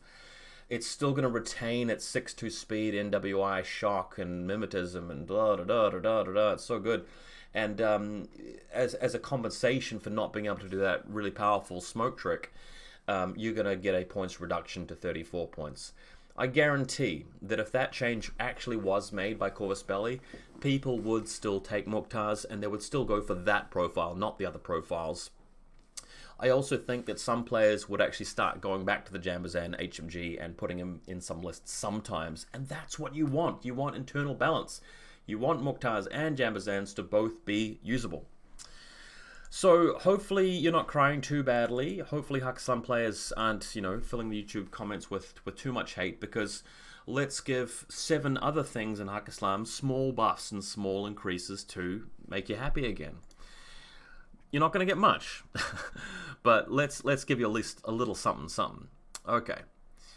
Odalisques. Let's find them. Where are they? Odalisques. Maybe down here. Here we go. So Odalisque, I think it's really cool how they have ICOL level 3. What I don't think is very cool is that they just have CC 15, and they're good at shooting already. So why would you risk close combat when you could just shoot them? I mean, you're trying to get in there, and yep, ICOL level 3 is just going to be really nice. But you've got a 25% chance of just whiffing the CC hit, and even if you do hit, you're physical 10 with a pistol and a knife. To me, that's just unacceptable. ICOL, by the way, doesn't work against things that have structure points, as far as I remember. Yeah, if they've got structure, they're immune to it, so that kind of sucks. To help them a little bit, I am going to buff their CC stat from 15 up to 19, meaning that they're a lot more dangerous in close combat against things that are vulnerable to ICOL. So you imagine going in there against a ninja. The ninja drops you from martial arts, with martial arts down from 19 to 16. It goes up to CC 26, but then your ICOL is dropping him back to 17. Suddenly it's a fair fight against that ninja. And in keeping the pistol and knife there, I will also give the Odalisque a shock close combat weapon. And that's not replacing the knife or the pistol, it's an addition to the pistol and the knife, meaning that you've got a little bit of leverage now. If you're out in the midfield and guys are throwing smoke, and you see something which is a bit juicy that you could go in and try and kill, and if you want to take the risk, you can do that. I'm not making any other changes to the Odalisques. I think that they are still kind of weak. 6 Sense level 2 is really cool. I love the nanopulses. BS12 guns are nice. If you're just shooting and nothing else with this unit, it's not worth it. But given that some of the gear and equipment is for these corner case situations, and yet it can't perform in those corner case situations very well, you know, what's the point? So I'm at least going to be able to allow it to nail those corner case situations a bit more effectively. Zaydans, I feel that they are too weak. I've got no real idea about how to fix them apart from some very subtle, pushes. I think that quite fairly you can give them all a -1 point decrease. It probably should be more than that, but -1 seems okay for a model that's just barely not usable because of Muktars and Jambazans and other things which do that shooting. Lasiques, there's just so many other things that do this guy's job better.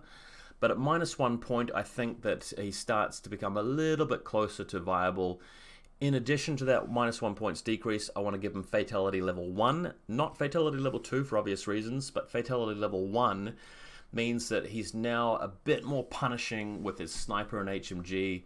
So if you are going to, punish yourself by playing this guy in a lot of games instead of taking the obviously broken Mukhtar, then, I've at least helped you a little bit in your quest to try and get some usage out of this guy. The Sekban is a profile I almost never see. He's just so bland. 360 visors are just not very useful. 0G is pretty much redundant. He's over 20 points for just this one wound guy with armor 3. He kind of suffers from Bolt syndrome with just being medium infantry, 4-2 speed, and paying too much for him. Rather than decrease this guy's points, I'd rather give this guy a little bit of a niche to play in Huxlam. What I'd like to do with him is to give him 4 deployment level 1, which, if I understand the rules correctly, will actually allow him to stack that with his medium infantry ability. So I think that means he gets to deploy up to 18 inches. 20 inches up out on the board. So it's a little bit like having a medium infantry guy with 4 deployment level 2. The idea behind that is that he becomes a bit more relevant with 360 visor. So when you're out in the middle of the table, your opponent has a harder time flanking him and getting a shot in the back on him. So that makes that piece of tech more reliable, and it carves out his unique sort of way of playing. In addition to the deployment bonus, I would also like to give him 6th Sense level 1, which I think is pretty cool. It makes him a bit more thematic with his 360 visor, being able to sort of see everything coming in around him and being very quick-witted. And if he's outstanding in the midfield, he's suddenly going to be a lot better at punishing you for creeping up on him and hitting objectives and things. So imagine the AP rifle or Spitfire profile up near an objective in a mission like Acquisition, and he's in suppression fire, and they're trying to get the jump on him, but they can't because they can't get around his 360 visor, and he gets to delay against him with his 6th Sense level 1. Suddenly he's worth paying that 20-odd points for, and he's doing something which other Huxlam units aren't doing. So I'd be happy with those changes, and I think that you might see the occasional Sekban. Again, he wouldn't be a really super powerful unit. He might not even be worth it, but he would be better than he currently is. Al-Fasid is my next thing to talk about. I am going to go out on a limb here and say that the heavy rocket launcher profile is okay. I think it's okay. If you really want a decent ARO piece which can just chug out the AROs and be a bullet bag and just tank hits and be that massive roadblock, 45 points is reasonable for what you get with this guy. What's not really reasonable is the HMG profile, where again you're trying to do the work of a Mukhtar or a Jambazan but just not really competing with them for that role.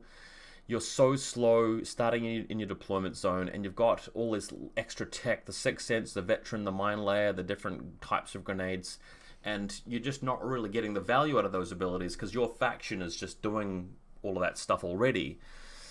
So I'm willing to give you a decrease of -4 points if you really want to take this guy and try and get him to work. So 49 points, He's still an expensive heavy infantry model. It's just that now you're not being taxed as heavily for all of this peripheral stuff that he hardly ever uses. So if you really want to work him into your list, you can spend your 4 points on something else. So imagine playing, you know, Hakislam in future after this video comes out, and if everything got changed. You take your 4 Ghazi Moteuas, you're paying an extra 4 points for them, but you put your Alpha Seed HMG in the list and you're paying 4 points less for them. Sure, fine. I think that's overall a nerf to Hakislam, but that's okay. Everybody's getting nerfs to various different things. Azrael, I think, is an even worse spot than the Alpha Seed, but some people occasionally like taking him. Let's have a talk about him. Once again, this is a guy that still is just gonna struggle against your, you know, TO camo sniper and your tag and just trying to discover camo markers out in the field and getting into position and soaking up all of your orders to try and get some work done. And he's more expensive than your Jambazan and your Mukhtar. As an Arau piece, the Feuerbach one, yeah, kind of nice. Maybe he's better Arauing than the Alpha Seed is, but yeah, I mean, if we go to the Alpha Seed heavy rocket launcher, I mean, the heavy rocket launcher is getting what? The 6th Sense level 1 and the mine being placed down as well, and there's this and there's that. So I'm going to do something really controversial here and propose that the Azrael simply gets full auto level 1. Bear with me, I'm also going to make him cost 3 more points, because this is about changing his role a little bit rather than just fixing, you know, his cost, right? So he's going to become more expensive because we're also going to be giving him a stupidly good ability, +1 burst all the time, except in reactive turn. And I don't think that would make him too powerful, because if you look at the precedent in this game, there are so many things in the sectorials which can pump out that kind of firepower. An AP HMG, I mean, if you go over to Ariadna and look at what the veteran Kazakh can do on a link team, he's way better at shooting than this guy would be with full auto, right? Way better, and, you know, less points, right? Feuerbach, I mean, you're already getting the full auto from the O12 guy, the Gamma, and the Gamma's just doing it better because he's got better stats overall. Let's give Hakislam something which can sort of pump out that shooting for that kind of points, and you know, the extra 3 points I think is justified there, and I think you'll see that model on the shelf sometimes and reach for it a bit more. If I was a Hakislam player, I probably still wouldn't take him, because my strategy for Hakislam is to really get in your grill and trade up for the weak things for the more powerful things and do it that way. But I think that brings him into a really reasonable spot, and you might see him at tournaments and things like that. I think it'd be cool. Lastly, there are 2 more profiles to talk about, and they are the sisters, so they're going to take up 1 slot each in this video, and they're both going to get the same change. So I think that, given that we've already got Odalisques with Icol level 3, and because they seem kind of, you know, alluring in some, I mean, they managed to seduce what's-his-face, Kasim Beg. In fact, I think it worked the other way around. He seduced them or something like that, or he just went and took them. Anyway, Kasim Beg is great in close combat because he's got CC23, and that's +3 to every roll you make. So I think he's okay. But I'd like to make these guys a little bit more dangerous in close combat when they get to you, by giving them Icol level 1, and I'll balance that just a little bit by decreasing their CC stat to 20, meaning you roll the dice, you get no bonus to that dice roll. It's just going to always hit on the 20. But it's going to take the edge off people trying to respond to them and actually attack them back. And I think Icol also works on them, the opponent shooting you as well. So it's just going to make them a little bit more dangerous for getting into close combat. I don't feel like we see these biker sisters enough. Just in general, the bikes, they don't show up very often. I think it would be cool to have a sectorial where you could actually have a big, you know, fire team full of bikes. Wouldn't that be hilarious? But for now, I think it's okay to give them that buff, because if you're going to take bikes at all, it's going to be just the basic Come Rider, and most of the time you're still just going to be taking the Ghazis for smoke generation anyway. So that was Hakislam. Generally a worse faction because of the nerfs that I gave them, but we've also addressed some of the weaker units as well, and as we go through all of this, everybody's getting some sorts of decreases. Nomad time. Gosh, this is going to be a long video. Okay. Nomads. Where do we start? Hecklers. Hecklers. I see the first two profiles a lot, the Jammer or the Boarding Shotgun Emirat. The other two profiles just seem a lot more reasonable in comparison. So I'm going to let the bottom two profiles have a free pass. But I think these top two need a points increase of 3. And let me explain that. So the amount of damage you can cause with the Boarding Shotgun Emirat for just 19 points is pretty extreme. They get to deploy all the way out to 16, and they get to run across the battlefield without being revealed a lot of the time, and then they're gonna get some value. It's very hard to stop them from getting value, and I feel like you ought to pay a few more points for that. The Jammer is a Jammer. I mean, everything that has a Jammer in this game has been given a nerf in this this proposal video. This is no different. This guy's going to get a points increase of 3. But look, ask yourself this. At 26 points, you still going to take some Jammers? Yeah. Vanilla Nomads are still going to take one. Tunguska's still going to take 1 or 2. I mean, the Fast Panda's still useful. We're not taking that away from you. He's still got his combi rifle. Jammer's just so good in the current mission environment that, you know, if you're going to be taking them all the time, there should be some disincentive, and the points is one way to do that. The other way, of course, is going into the rules and making Jammers weaker, and I think that's part of it as well. I think my view on that is just to make Jammers -3 to hit with if you can't see your opponent. But that's the other video, really, the other territory. Jasmine Billy, these guys were meant to be a bit of a novelty unit coming out of Defiance. Instead, they are completely replacing the Alguacil hacker and completely, you know, adding a 6-point free cheerleader, which Nomads don't need. It's just a strict buff to vanilla Nomads. Kind of makes me angry, to be honest, and that's why I would just completely nerf these guys by increasing their points cost rather large amounts. So 3 each. That means that if you take Jazz, you're paying 21 points. Totally fair, given her willpower, ballistic skill, and ability to maestro you, not to mention the pitcher and the cyber mine. It should be at least 21 points. 21 points minimum, I think, is what she's worth. Billy, 6-point bot. I mean, really? It's a really quick repeater or just a cheerleader, right? And it's got an E-Mauler as well. Like, what the hell? And a Flash Pulse. We're going to take it up to 9 points, and it will still be way too cheap.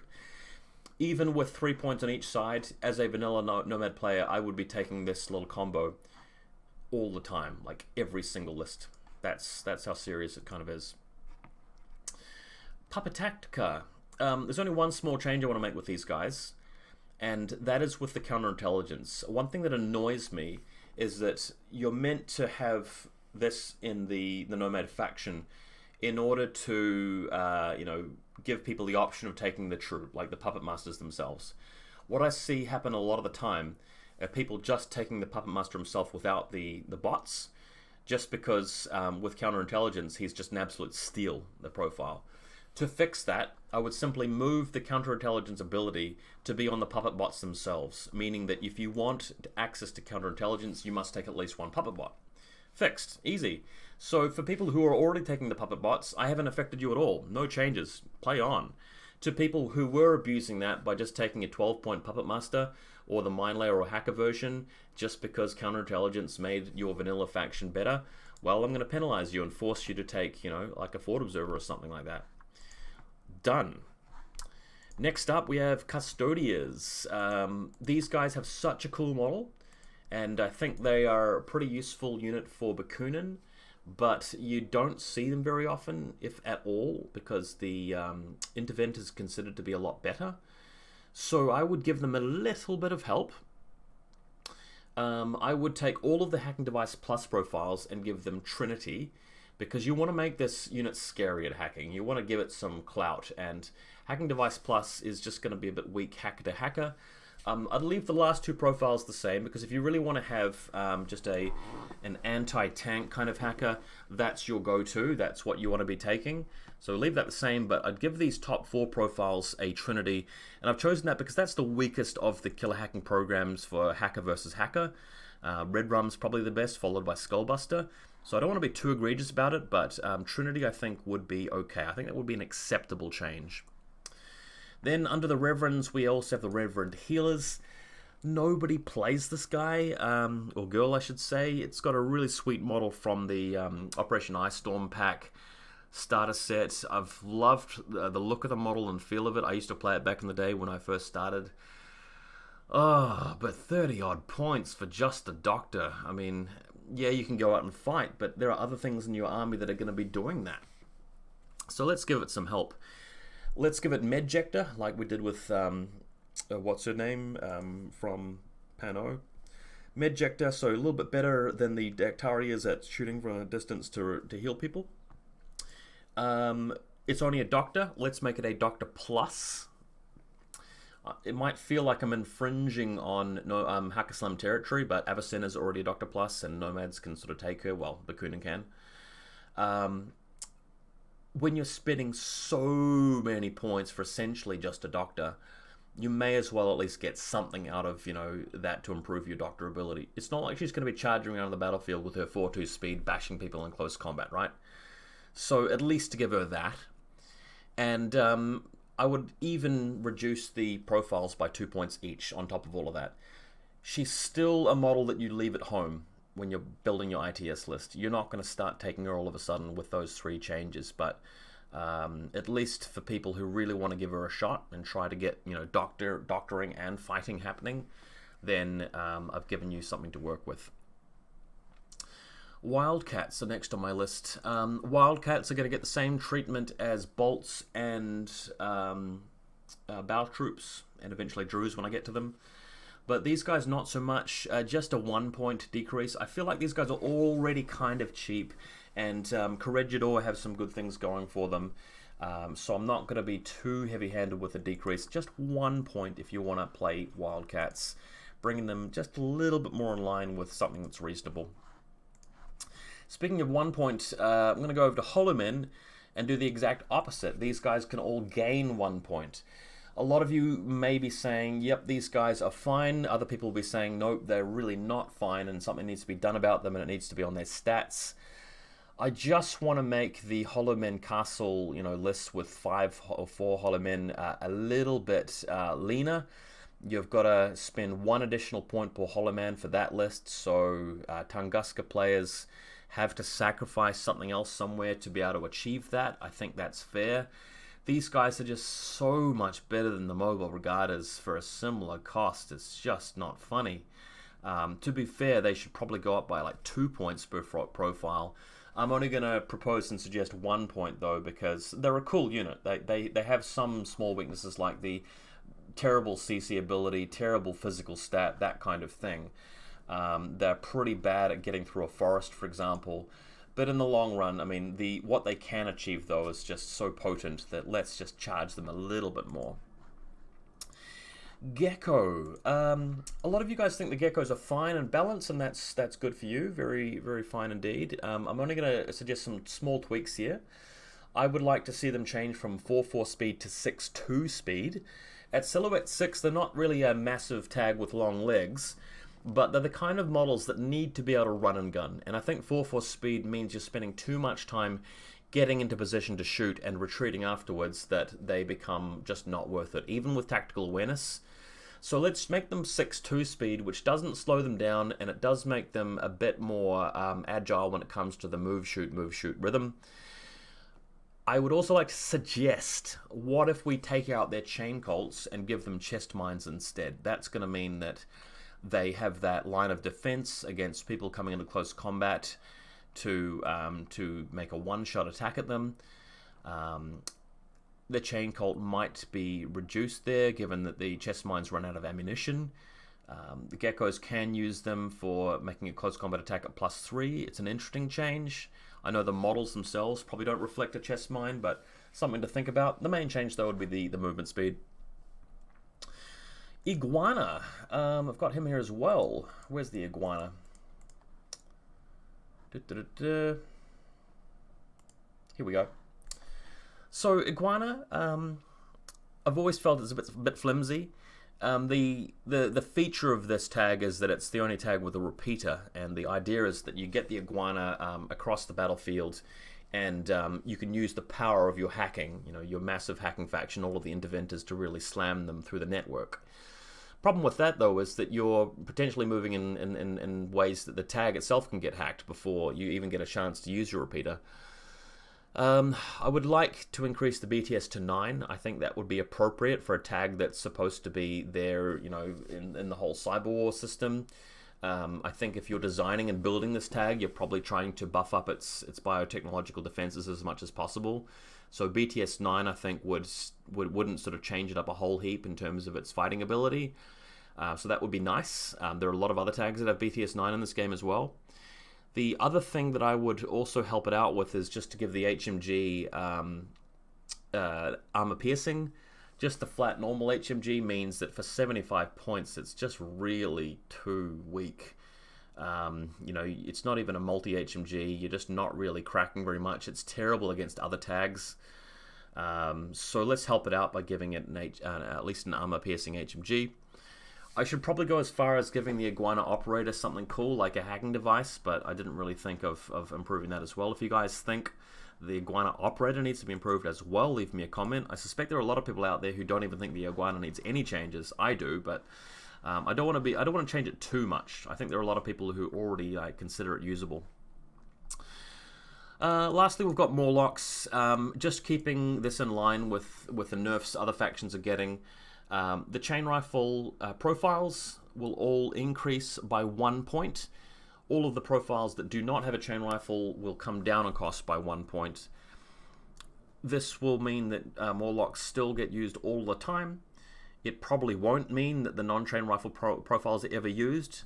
It's unlikely to change anything. I'm really just putting in a tax for people that take Morlocks just to pay a few more points per list that they include them in. And it's the same for everybody else who has a lot of cheap cheerleaders.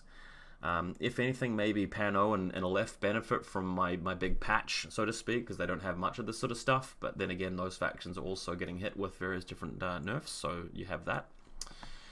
And time to move on. Alright, Combined Army. Let's whip through it. You may note that I haven't really been changing line infantry. I've been leaving the Fusiliers and the Zanshi and stuff like that the same, and I think that really those are sort of like the core basic units that everything else is balanced around, so I don't really want to mess with that stuff very much, and any tweaks can sort of put things off kilter a bit too much. The Morat Vanguard is just the one exception. Even if we were to buff Morats by changing the Morat rule to give them all Berserk or give them all NBW or whatever it is, the Morat Vanguard is still 1 point too expensive, so all Vanguards come down by 1 point. Even the Hacker, who I take often, that's a crying call. It's a lamentation that I have to take him. They're all going to come down by 1 point. It will help Morats who run a core of Vanguards, because that's one of the weaker types of Morat lists that you can run. And in vanilla, you're hardly ever going to take Morats anyway. And gosh, you save yourself 1 point whenever you take the Hacker or the Lieutenant. So I don't really feel like this is going to be game breaking. It's just that this is the most overcosted line infantry of all the factions, so we're gonna help it out. Kernau, to be honest, I'm kind of sick of taking him in Onyx. Onyx are one of my favorite factions in this game. I never leave the home without him. I don't really want to take away his gear, because his gear is just so goddamn interesting, and he makes for a really interesting piece. He's by far the best Diaphos character in the game, in my view. I'm just going to slap him with a 2 points increase. We're talking about my own faction right now, so I might be biased with all of the Combined Army stuff you're about to see, but even I have to admit that this guy is just too much, and I'm going to make everyone pay 29 points for him. The Umbra Legate, who I think is just really not enough. He's played by a lot of new players who find him in the starter set, and then you move on to other things when you realize that he's just too flimsy, doesn't really do enough shooting. So we're going to give him a lot of help here, because he's now going to get bioimmunity, meaning that he can make use of his NWI a lot more effectively. He can take risks, he can take some punishment now. The BTS-3 is going to kick in sometimes against shock when things try to shoot at him. Poison and viral's just not going to wipe him out. And on top of that, I'd also like to give him Strategos level 1, meaning if you really do want to play him as your lieutenant, especially in Onyx, where you're more likely to use the Umbra because he can be in the link team and you don't have any chain of command, right? At least by having him as your lieutenant and taking that risk, you've got that ability to have his lieutenant order being spent by the rest of the faction and not breaking up a link team, so to speak. He probably needs even more help than that, but we're going to leave it there. I think bioimmunity brings him from trash tier to just above average, or at least, you know, close to the middle. And he's such a cool model and such a great thing to include in your link team. I think it's well worth it. Victor Mess is very new. I was reluctant to change him, but I've never played him. I haven't heard of anybody else including him in their Shazvasti lists. I know that some of you do. I just don't see it. Just given how cheap the basic Nox hacker is, and how Shazvasti just don't really need a hacking device plus, and you pay through the nose for this guy. He's just so expensive. I want to drop his points by 2 for both profiles. So 34 comes down to 32, 28 comes down to 26, and I think we can move on, and I don't think anybody should have too much problem with that. Skiavoros, I've heard that somewhere some people actually sometimes take him. I think he's absolutely terrible. He's shocking because you're spending all of the points on him to be your lieutenant and get advantage of the lieutenant abilities, but you're also spending all of these points on him being a fighter and attacking, and he's just sitting at the back line 4-2 speed trying to get in range with a Sepsitor or a plasma rifle, and you can't even take everything all together. I mean, if this was just squashed into one profile where he had Hacking Device Plus, and Sepsitor Plus, and Plasma Rifle, and Nanopulsar, and he's your Lieutenant, and he has Strategos, and you give me a price for that, I'd consider it. But given that you can only sort of take one loadout at a time and they're all overcosted, I would drop his points by 3 for every single profile. And I still wouldn't take him. But dropping it by 3 for those of you who see a lot of value in him and want to give him a go, and you know, get back to me. If you're playing this guy all the time and winning tournaments with him and you feel like you're just going to get a free 3 points for the rest of your list, let me know. Sogarat is next on my shopping list. Let's find him. I've only ever heard negative things about the Sogarat. I've never played one. I know that you guys do play him because he's got a cool model. They brought full auto level 2 out on him by increasing his points. And I think this is a great time for me to remind you guys that if you thought it was sort of outrageous that I would put full auto level 2 on the Guijia, well, they did it at the Sogarat, right, on a Feuerbach profile. I mean, I know it's a bit more extreme on the HMG, on the multi-HMG, but you get the point I'm trying to make. They increased the cost of the guy. They gave him full auto level 2. It's a thing. I did it with the Guijia, right? Was that too powerful? Well, no. Look at what they did with the Sogarat. The Sogarat is still not a model that you want to take with full auto level 2 with the Feuerbach. You still don't even look at that and go, oh yeah, that guy's 67 points. You go, no, I'd rather take an Overdron any day of the week. Of course I'd rather take an Overdron. So in fixing him, let's acknowledge the fact that the guy looks like an absolute beast. One of his models is holding a massive axe. He's CC 20 for some reason, so let's just make that a thing. He's got an assault pistol. We're going to give him Natural Born Warrior, meaning he can actually fight in close combat. So he's actually a threat up close. We're going to give every single profile a decrease of 3 points, making him a little bit more feasible. And we're going to buff his BTS from 3 to 9. And before you think that's a bit too egregious, high BTS is a sort of a thing for the elite Morats. If you look what Kornak's got and what the Raktarak's got and the Suryats, they're pretty up there in BTS. So I think by doing that to him, you make him more resilient against that hacking. He's got no stealth, right? He's just going to have to go over there and just suck it up. Any old Ghazi with an Emirat's just going to turn him into a statue, right? So at least give him a chance. Come on. Give him an opportunity to go over there with his Feuerbach and his assault pistol and do some fighting like he looks like he ought to be able to do. With all of these buffs, he's still too weak, but he's a lot better than he was, and that's what we're going for. Zeo Drones. I think a lot of you guys looked at the tactical awareness change and went, right, that's crazy. Now the Harry's team with the Umbra Samaritan is just going to be ball busting now. You play your 10 order Onyx list and they've got 2 tactical awareness orders on top of the 10 orders, plus maybe the lieutenant's order from the Umbra, and that list is just going to shred things. Not the case. Not true. I don't care if you've got 20 orders with that list. You're still going to run into hacking, you're going to run into hidden deployment missile launchers, you're going to run into Emirats, you're going to run into mad traps, you're going to have a bad time, there are going to be some terrible matchups. For people who still insist on taking Zeo Drones anyway and just trying to make them work, let me just give you one little bit of help. in terms of buffs. I will change their movement speed from 4-4 to 6-2, bringing them in line with the Umbra Samaritan, and meaning that when they super jump, they are better at it because they can get higher. So they move with the super jump 6 inches, and then they shoot. Easy as that. So a lot more useful for getting up on top of buildings and things like that with your one short skill. And then I'd leave it at that. The rest of the profile stays the same, just as good at shooting, everything there. I think they need more help personally, but a lot of you guys think that they are fine, that they are really reasonable. So I want to give you that very, very small movement tweak just to make them a little bit more thematic with the Harris squad rolling out all at the same speeds. It's a quality of life improvement. Q drones, in line with the Bulleteer and the Rushi, I'm going to make these guys more expensive. This is probably going to show some bias as a combined army player, but I'm only going to increase their points cost by 1. Just 1. This is a different kind of unit from the Bulleteer and the Rushi. The Bulleteer and the Rushi are quite oppressive. They really give Steel Phalanx a hard time. They are really brutal at just getting to your throat and ripping it up. The Q drone is a bit more of a static piece. It's a bit more of the kind of piece where you just move out of cover and you shoot it and you repair it with your Dr. Worm. Mimetism is priced very strangely in this game. Someone at Corvus Belly feels that in Deshat Company you pay like 1 extra point or whatever it is for the Liberto in Deshat for Mimetism. Can't remember if it's 1 point or whatever, but Q drones don't really cost much more than a normal TR bot and other factions. I'm only going to buff. I'm going to nerf it by increasing the both profiles by 1 point. Z-Rats. People often talk about helping them out. There are so many ways to do this. I thought about giving them Dogged, and then I thought, well, no, that's too much. I mean, I play the multi-sniper sometimes, and that just turns it into like a mini Noctifer. It's just not really fair.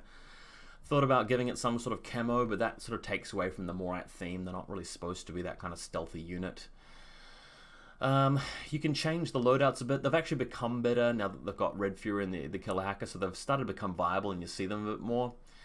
What I've decided I would do here with these guys is to give them just one thing, and that's Hyperdynamics level 1, because they're already good with the Physical 12 dodging, and it's going to mean that when they are getting hit by spec fires and intuitive attacks and just things where they really do need to dodge, they just don't fall over as easily. They've got a little bit of resilience, and they strike me as the kind of feral kind of commando infiltrator model that has some survivability, right? And the hyperdynamics, I think, would give them a little bit of an opportunity to do that without making them Phys 15 for close combat purposes, right? So I think that's a little bit of a tweak in the right direction. They're still on the weaker side for infiltrators, though. But at least you've gained something. You got a Christmas present there with Hyperdynamics level 1. It's very usable, right? Lastly, for Combined Army, we're going to talk about the Tiger creatures. Since these guys came out, people have forgotten that Ghazis and Predators exist. In Vanilla Combined, you're taking them. Obviously, Shaz and Morats are stuck with what they can get, but these guys, given they have 6th Sense level 1, are just so good. And what I've been doing with the other factions is increasing the points cost by 1. I'm not going to do that in this case because they're not smoke throwers. They play a bit of a different role. They're a harassment, disruption kind of unit. The thing I don't like is that they're Silhouette 1, which makes them very small, but they're also a lot faster than a lot of other units are. I mean, we're talking about motorbike kind of speed at just Silhouette 1. So I think the fairer thing to do here is to drop their movement speed from 6.6 to 6.4. And Kinematica level 2 comes down to Kinematica level 1, meaning they can't dodge as quickly. So their disadvantage is their size. Turn that into a disadvantage, right? Make it so that they can't really just whip around the battlefield super, super quickly. And then I think you're fine. People will still take them. They'll still be too powerful. But now they've just, had a little bit of an edge filed off of them. That's how I would fix them. And they're not even fixed. They're just improved. Okay, getting near the end, coming to a left now. Let's go. Let's talk about them. Andromeda. Nobody likes Andromeda. She is just too much of a liability, costs too much, doesn't really have enough capability to get stuff done. I'd like to give her some really big buffs. So movement speed changed to 6'4". She kind of looks like she can run fast. She's got that big wolfy thing that looks like it can run fast.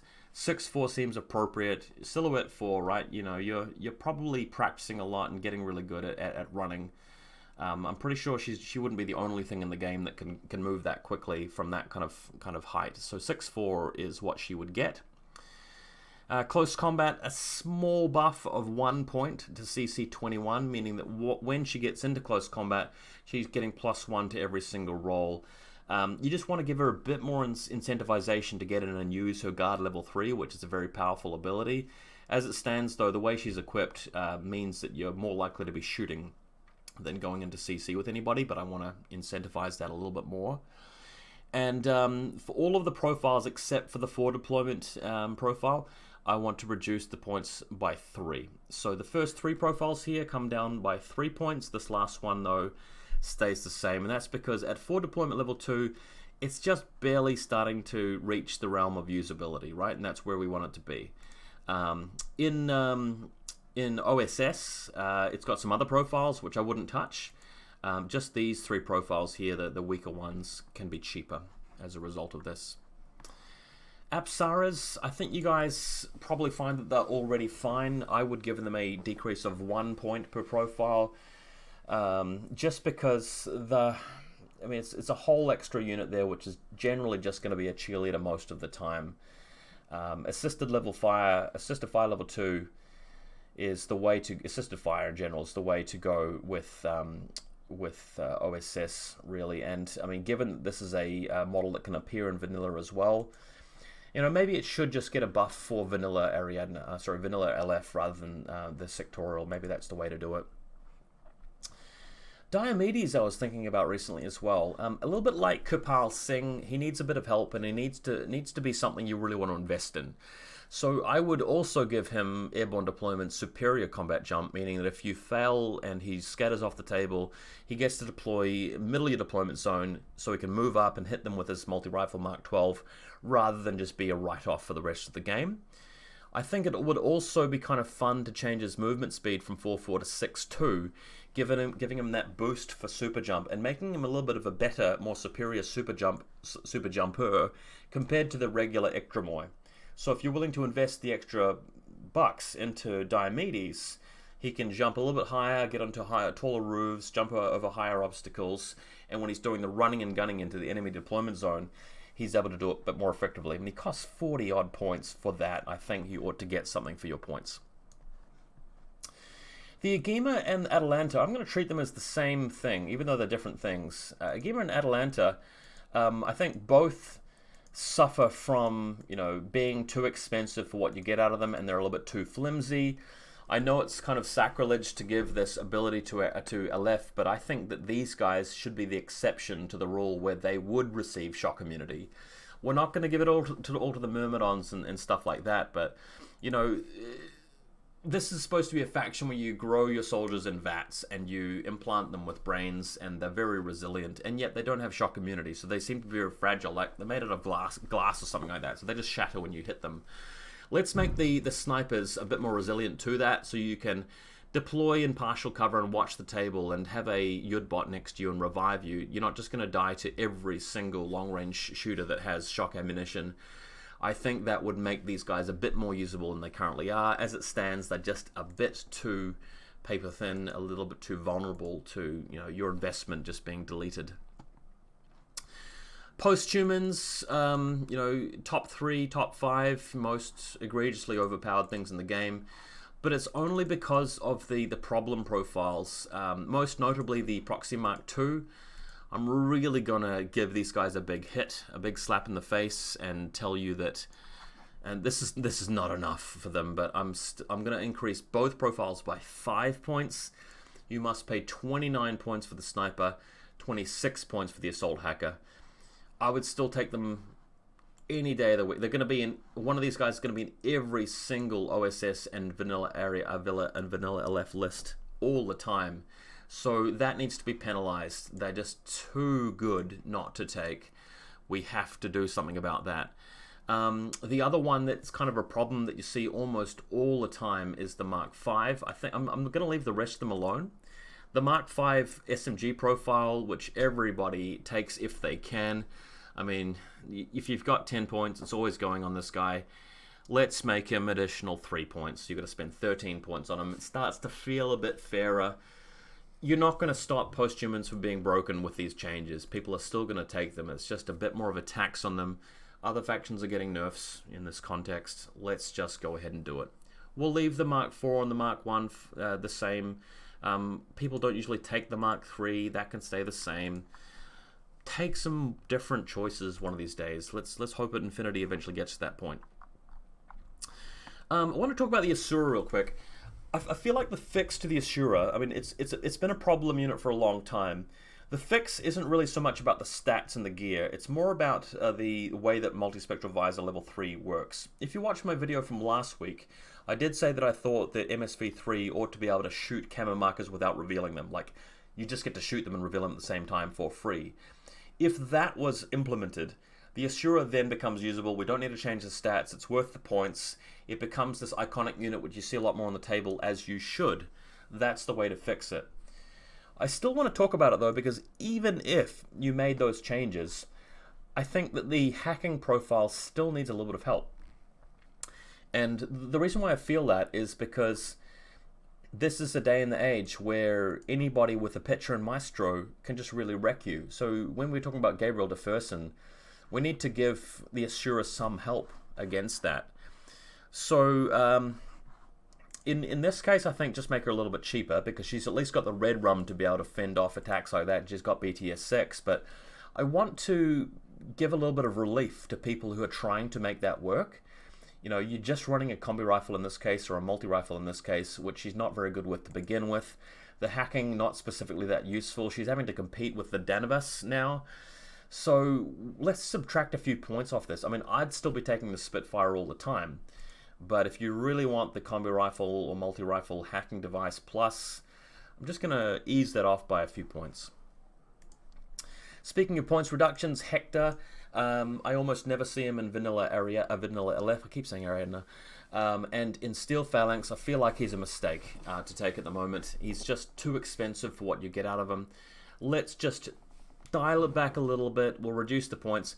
The Plasma Rifle, given that it's so much better than the Spitfire, at least in my view, let's just make it a very small tweak of -2 points for the Plasma Gun profiles and -4 points for both Spitfire profiles. To be honest with you, the non-lieutenant profiles probably ought to get some help there as well. But the main thing is that this guy just should be a little bit more desirable, a little bit fairer, you know, on your bank balance when you're doling out the points for things. Once you've got him in your list, you kind of need a lot of stuff to back him up, and he's already taken such a massive chunk of points, and he just doesn't get the work that Achilles gets done, at least in my view. Another one I've got here is the Rudras. Where's the Rudra? Let's go and find it. The Rudra is just such a cool model, and I like the concept of it. And unlike the Rushi and the Bulleteer, it's not actually a very good unit. It's similar because you're putting assisted fire on it and you're charging out there to get the kills. But the points cost of this thing make it just prohibitive. For that many points, you're expecting to get a really powerful heavy infantry model that's got something like ODD or a camouflage or something brutal, some really beefy gun. Don't get me wrong, the Rudras is pretty cool. The one change that I decided would be worth making after thinking about this for a while is just to give it something to defend itself a little bit better with when it's out in the midfield after making its run. So you move out there, you attack things, and it's sitting there in cover with suppression fire and armor 6, BTS 6, and it's capable of defending itself, but your opponent's going to have so many ways of trading things for it, right? I think that to help it out just a little bit, I would allow it to have a nanopulsar. When you look at it, it's this big hulking machine that seems to have a lot of space for equipment. Why wouldn't it have space to have a little nanopulsar installed? I mean, all the Myrmidons have that. It shouldn't be hard to plop one on there, on the undercarriage, so to speak. And that means that at least, you know, you got these Gazi Matiwas coming in and firing chain rifles at you and so on. And instead of trying to sort of beat them up by getting a hit on them, you might just be able to throw out the nanopulsar and survive thanks to your 2 structure points and good armor and BTS. And I think that'll be a fair way to go. It also makes it useful when they're throwing smokes to avoid you. Like, unlike the Rushi, you're moving around there to kill their warbands, they just throw a smoke, you can't do anything. At least if you got a bit closer, you might be able to intuitive attack with the nanopulsar. That might be one way to go. So that'll be cool. I also like the idea of using the mine dispenser to put a mine next to a camo marker and then coming up closer and then intuitive attacking the marker and setting off the mine.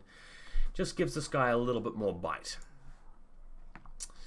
Penthesilea, kind of a hard one to fix. She's always been a little bit lackluster because I'm looking at Phoenix, not Penthesilea. There's Penthesilea there. 41 points, but she's very vulnerable because of no shock immunity. Once she gets into close combat, the CC22 monofilament's nice, but not everything is vulnerable against ICOL level 2. Just a combi rifle BS13, it's hard to pump out the damage on her. So just to help her out a little bit, I don't see why we couldn't give her smoke grenades like most other bikers actually do. That way she can impetuous smoke, which is something you kind of need. It certainly means that you're a bit more interested in taking MSV2 stuff once you've got that impetuous smoke happening. And it gives her a way of closing the distance and getting the job done. I don't think Eclipse grenades are the way to go, because then some people might feel a bit unhappy about Penthesilea flying across the battlefield. Eclipse grenades, coming into close combat with your tag, destroying your tag with monofilament, might not feel that good. She should still have a counter, and MSV2 would still cut through the smoke and the ODD. So I feel like smoke grenades at no points cost change would be acceptable, and you might start thinking about reaching for her a bit more. I still wouldn't take her, but at least she's been given a lift. Okay, past the 2-hour mark, very long video. We've still got a lot more to go. Last thing for a lift. I've said this before as well, but oh guys, if the unit actually has the word NCO in the title, why don't we just give it NCO? So this is the last thing. Drakios gains NCO. Scylla gains SCO. Atalanta gains SCO. NCO, I'm trying to say. I don't think that would make them too powerful. I don't think that would break the game. I think that would be totally fair.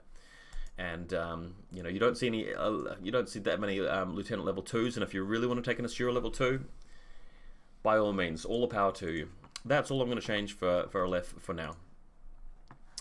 Okay, we just got Toha, then we're going to go on to N82. So Toha, even though there's been a lot of power creep lately with Daedalus Falls, and even though Symbiomate's got a nerf, I still think Toha are a really powerful faction and have been for the longest time.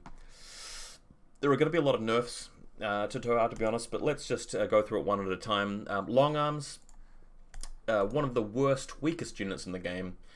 I think that changing their stats isn't going to be very easy to fix them, and it isn't really going to give them much of a role. I don't see why we couldn't just give them something like an albedo, meaning that they are good in some cases and terrible in those other cases. So if you think your opponent takes too much MSV and you want to take a Chaksar missile launcher or Mark 12 or whatever it is, put autocannon with albedo, it will then mean that this model with its meager ballistic skill 11 might have a chance against that kind of opponent. Every other occasion it becomes overcosted.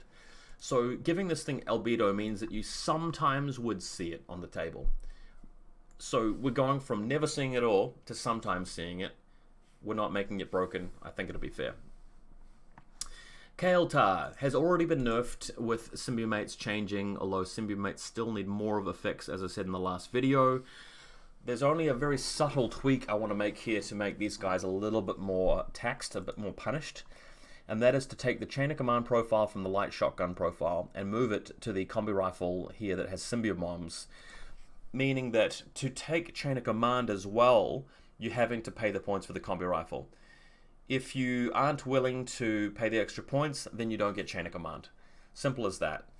As it stands at the moment, you're just trying to get a platform for Symbiomates or Symbiobombs, and you're just trying to do it as cheaply as possible. The guy's never doing any fighting, and you're rewarded for your min-maxing by, oh, here, have some chain of command as well.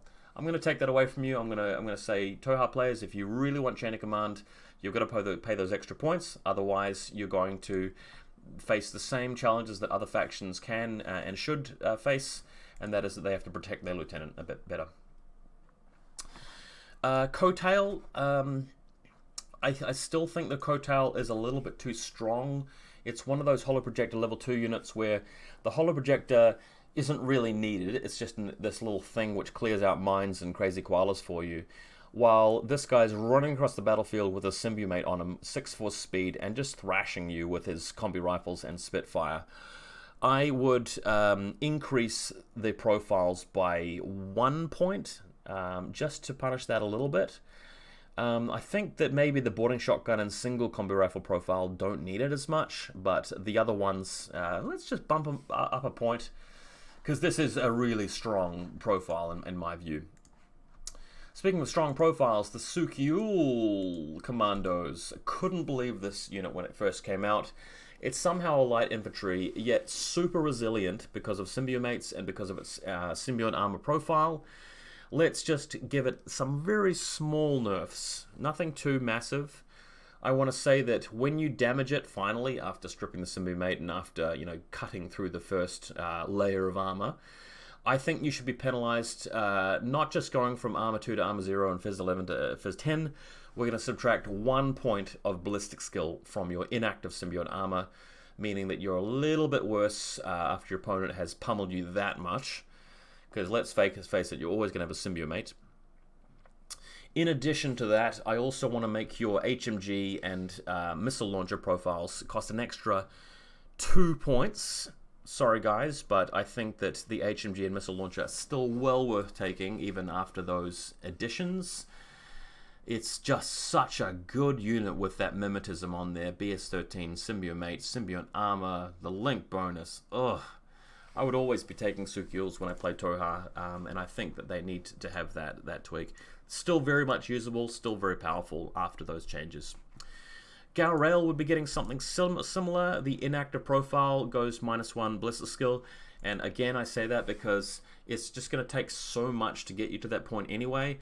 You're still going to have the symbiote, you're still going to have you know, the armor there, you're still going to have lots of second chances, you're going to win a lot of face-to-face rolls.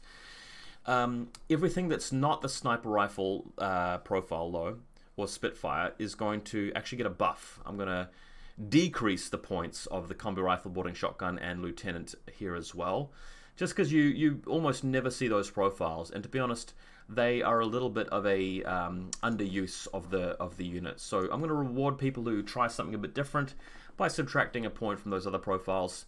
These two here stay the same, but -1 ballistic skill if your armor is stripped away from you.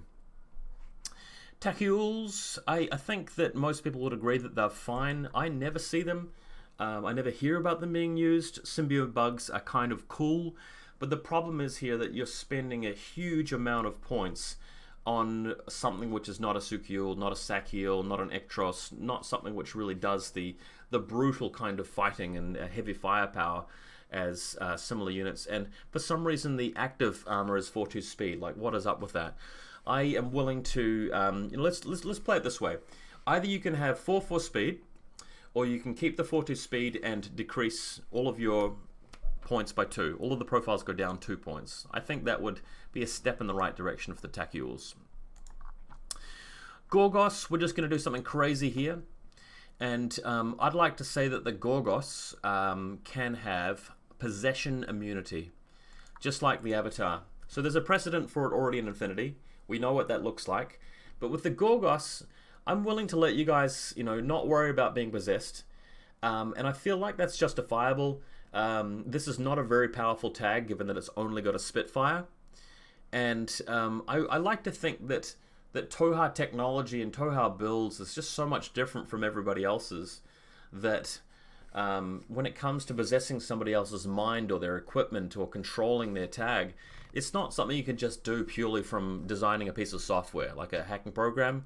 In the similar sort of way that the Avatar, you know, you've got the EI in there and it just can't be controlled. Obviously the Overdron can, because it's a bit more of a simplistic, you know, type of tech, you know. But for the Gorgos, let's give it possession immunity and encourage people to close the distance with their Spitfire and take a few more risks. It can still be hit by Oblivion. That's a bit of a different kind of setup because you're just damaging it and you're just removing its consciousness or whatever you're doing, or communications. But the possession's a different story, so let's give it that immunity. Clipsos, I wanted to say that the Forward Observer is the only thing here which I find is a bit too much. I want to increase just the Forward Observer by 1 point. Your availability 3, this is the cheapest TO camo unit in the game, and the Forward Observer is just so freakishly useful. I can't believe it costs 25 points. Let's just tax this one profile by 1 point. All of the other profiles, be my guest, keep playing them, keep taking them. They're nice and balanced. But the Forward Observer, it's just, geez, you know, can you want to just have everything? 1 point more, please, for this one profile. The Igao, fine. Only thing about this guy is that he's not a Clipsos, you know? If Clipsos didn't exist, you might take him sometimes. So to fix this guy and make him use, and he's a great model, let's just give this unit Specialist Operative. It doesn't get to be a Forward Observer. You've got to take a Clipsos if you want that. You don't get Paramedic or Engineer or anything else like that. You just get him the ability to press buttons, meaning that you will actually sometimes see this guy in missions like, Com Center or Frostbite, if we still played them, that is, or a Power Pack, whatever you want to call it. And I think this improves Toha because now whenever you see a camo marker, it's not necessarily just going to be a Clipsos with in hidden deployment with a mine sitting out on the table. It could be an Igao after you give it Specialist Operative. So that is a bit of a buff for Toha after all of these nerfs. Makuls, though, to bring them in line with what we're seeing from a lot of the other warbands that throw smoke very easily, I will increase the points cost of the flamethrower profiles, but decrease the points cost of the guns, and leave it at that. I think that's fair. You see these guys in every Toha list, and you usually see like 4 of them. We are going to tax that a little bit, but hey, I mean, if you want to use your BS11 guy in your link team with Burst 2 for your boarding shotgun, I'll give you a debuff. How about that? Alright, just trying to get through things a bit quicker as we get close to the end of this video. I know you guys have been watching for ages, or hopefully you've taken a break and come back and watched this video in stages. I've recorded this as one take, mind you, as I always do. Okay, we can finally talk about NA2, and this is where we'll also talk about a few units which are available to lots of factions, but also some very rare characters as well. Let's start with Druze. Bringing Druze in line with the changes I'm making to Bow Troops, Bolts, and Wildcats, that kind of thing, I can think of no other way to help Druze other than to decrease the points cost of every single loadout by 2. Even with that change, I don't think you're going to be seeing people take a full fireteam core of like 5 Druze and going off and just crushing people at tournaments all the time. It's just not going to happen. They're still too expensive. They're still 4-2 speed. They're still only Ballistic Skill 12 for that kind of cost. They have a lot of nice peripheral things. Yes, this change is going to help people who just take a Killer Hacker or just the EM grenade launcher. That's fine. Druze are considered the weakest faction in the game by most people. This change helps QK out a little bit, but QK is still kind of weak as well. They're just not good. Let's just face it, guys. -2 points is not going to bring them up to above average. It's just going to help them. It's going to take some of the pressure and the stress away from people who really like the models and want to play them. Speaking of which, though, Arslan is their leader, and I think he's equally as bad. But I'm going to change him in a different way. I'm going to leave him at 36 points, but I'd like to give Arslan Tactical Awareness. And the nice thing about this buff is that if you do want to run him around on his own, you're kind of making up for his pitiful 4-2 speed by giving him that additional order, which he needs. He'd be very order hungry by himself. So you can have a big list where he runs off and he spends his lieutenant order and the tactical awareness order, and he's running over there and he's gunning them down with his BS-13 and his multi-spectral visor and his multi-rifle and his shotgun and yada yada. Cool. But he'll still be bad. You still won't, get that much out of him. I mean, think of all of the things in the game that gained tactical awareness and didn't become too powerful. We gave it to Zuyongs, we gave it to Suryats, and they didn't become like super broken and oppressive. Like, they are still okay. All of the tags, we gave them tactical awareness, and they're still fine. There are only 3 things in the game which I think don't need tactical awareness and are too powerful as a result. That's the Avatar, Sphinx, and the Cutter. Those three things specifically, I feel like they should cost more or shouldn't have it. Everybody else really just isn't, isn't running away to the bank with that ability. Brawlers are pretty cool because, I love taking the multi-sniper. Some people like the heavy rocket launcher. The Lieutenant's very useful for Ikari Company. The Assault Hack is very cheap, so not bad. The Harris can be useful for, being a Harris and supporting other people in Harris teams. It's just the Engineer and the Doctor which I think are just too stupidly overcosted, when all they're doing is doctoring and engineering things and the willpower 12. So you'd much rather have Cordelia as your engineer, and you'd much rather have pretty much anybody else as a doctor. And in Drew's in particular, I don't think you even have access to another doctor, unless I am mistaken. So why don't we just decrease the points costs of just these 2 profiles by like 3? Bring them down to points cost 17. They're still terrible. I would still never take them. Willpower 12. Ugh. But at least we're helping people that want to try them. Anaconda. I know some of you guys like this tag. I know some of you guys think this is a good tag. I think that you're wrong. I think this tag is the worst tag in the game, easily. I would give it some help. It's a Silhouette 7 beast, right? It's not smaller than your Iguana or your Guija or whatever. Yet it's movement 4/4. I would at least like to give it movement 6/4. The operator isn't even a specialist. I'd like to give it specialist operative. I'd like to buff it in so many other ways, but since there are people out there who actually like it and think that it's okay to have a structure 2 tag for like 66 points, something crazy, and the guns not being that great, only ballistical 13, blah blah blah blah blah blah. Let's at least just give it a tiny tweak in the right direction. Movement 6/4, and the Anaconda operator suddenly becomes a specialist, and we'll leave it at that. Krakot Renegade is available to just about everybody, but I do want to say a couple of things here. The Krakot is too good because its list of things it can do just goes on too long. You fill up a couple of pages saying, okay, well, regular impetuous, and it's got shock shooting, and the metachemistry is really powerful, and it's a beast in close combat, and it's got the direct template and the ability to shoot, and it's got good fizz, and it just keeps on going. I'm only going to nerf it in one way, and that is to drop its CC stat from 21 down to 18, just because it's just a bit too oppressive when you're rolling up into close combat and berserking them with your chest mine. Your opponent just can't do anything about it. There's no counterplay. There's no way around it. I want to punish people who are crutching on that move a little bit more by dropping the CC stat, so that once you kick in the chest mines bonus and the berserks bonus, you're not so egregiously far above the CC 20 threshold that just blasting them is assured. I want to put a little bit of risk back into that move and give you a situation sometimes where you don't get the crit and they pass the armor save and you're losing the Krakot, and I want that to be a thing.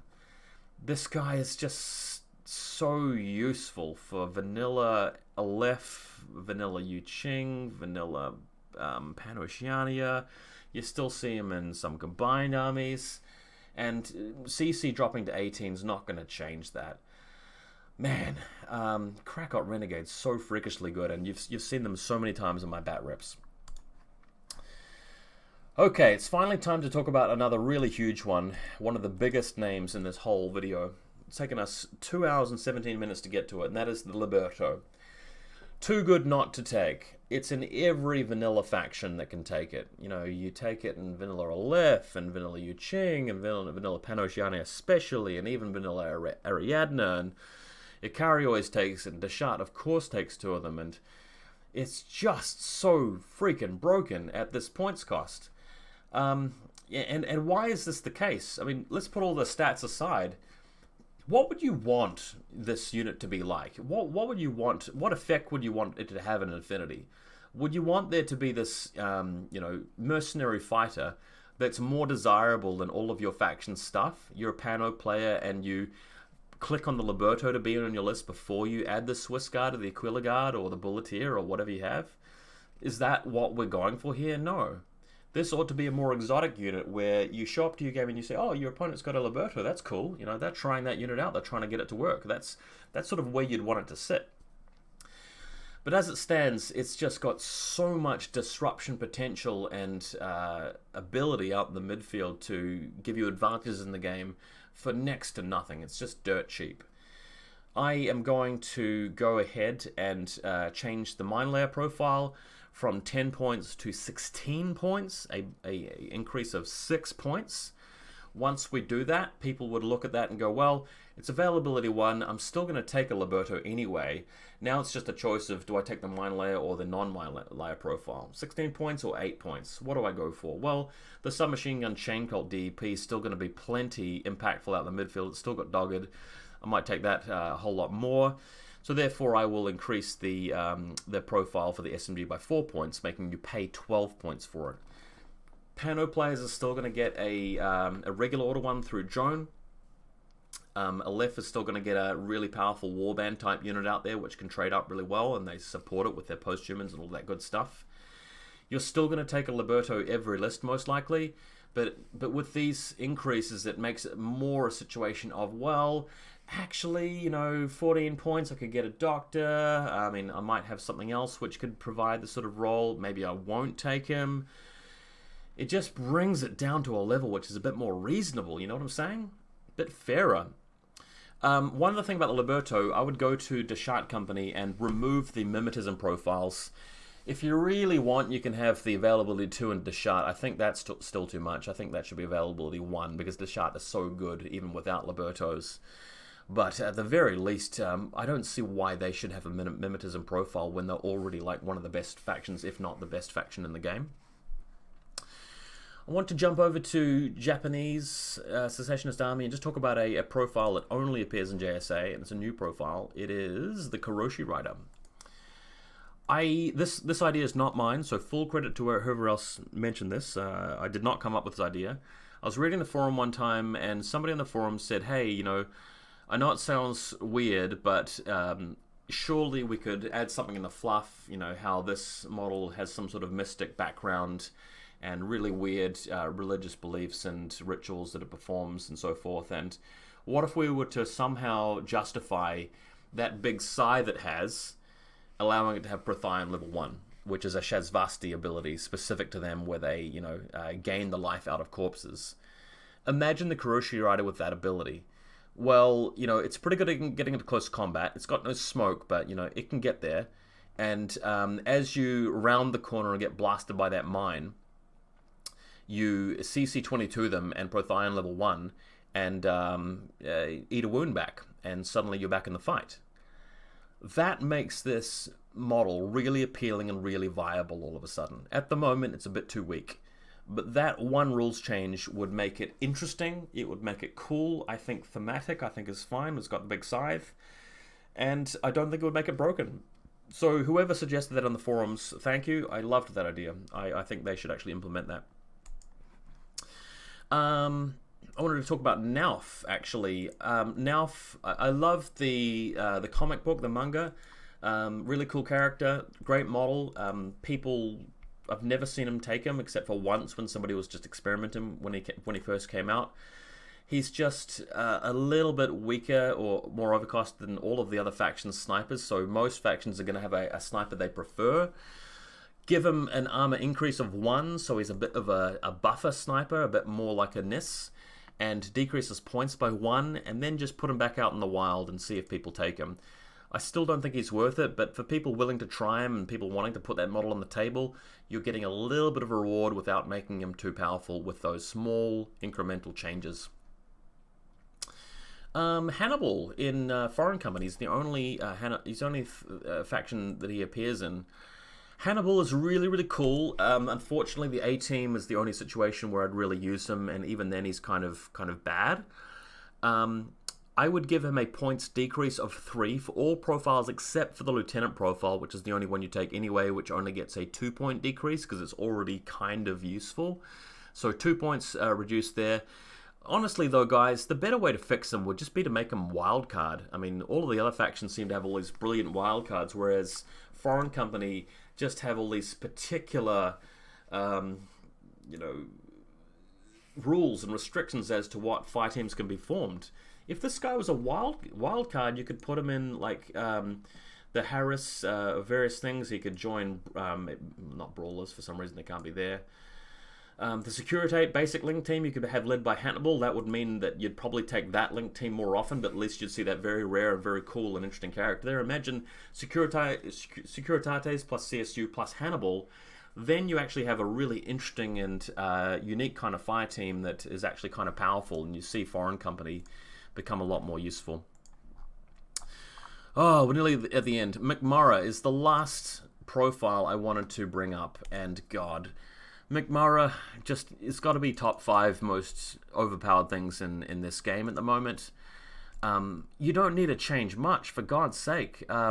He went from extremely impetuous to regular impetuous last patch, and nobody agrees with that. I've talked to so many people. All you really need to do is change that back. I mean, he's got total immunity, which is what's making him overpowered. That's the problem, but giving him regular impetuous as well, so you don't have to restrain him, surely we can put that back to extreme impetuous, where he becomes this mercenary that's hard to control. And he's kind of okay after that. Personally, I would also increase his points by 2, making you pay 34 points for a guy that can go over and bomb you and ignore all of your flash pulses. I think that would be fair. But if you're not willing to do that, at least come on, Corvus Belly, change his impetuous back to extreme impetuous, please. Oh, nearly 2.5 hours. If you watched this whole video, oh my God, you must be a real big fan of VaulSC. Jeez. Had a lot of fun with this one, guys, and I think that this is important stuff to talk about. People aren't going to agree about the changes. People aren't going to agree about what units need the changes, how to change them, how to fix them, but it's a fun discussion to have. I really do hope that we don't go into the next edition and see no changes at all to what's good and what's bad, and I don't really want to be putting a Liberto on my list for the next 5 years. Please, can we see some changes? Thank you very much for watching, guys. I'm out.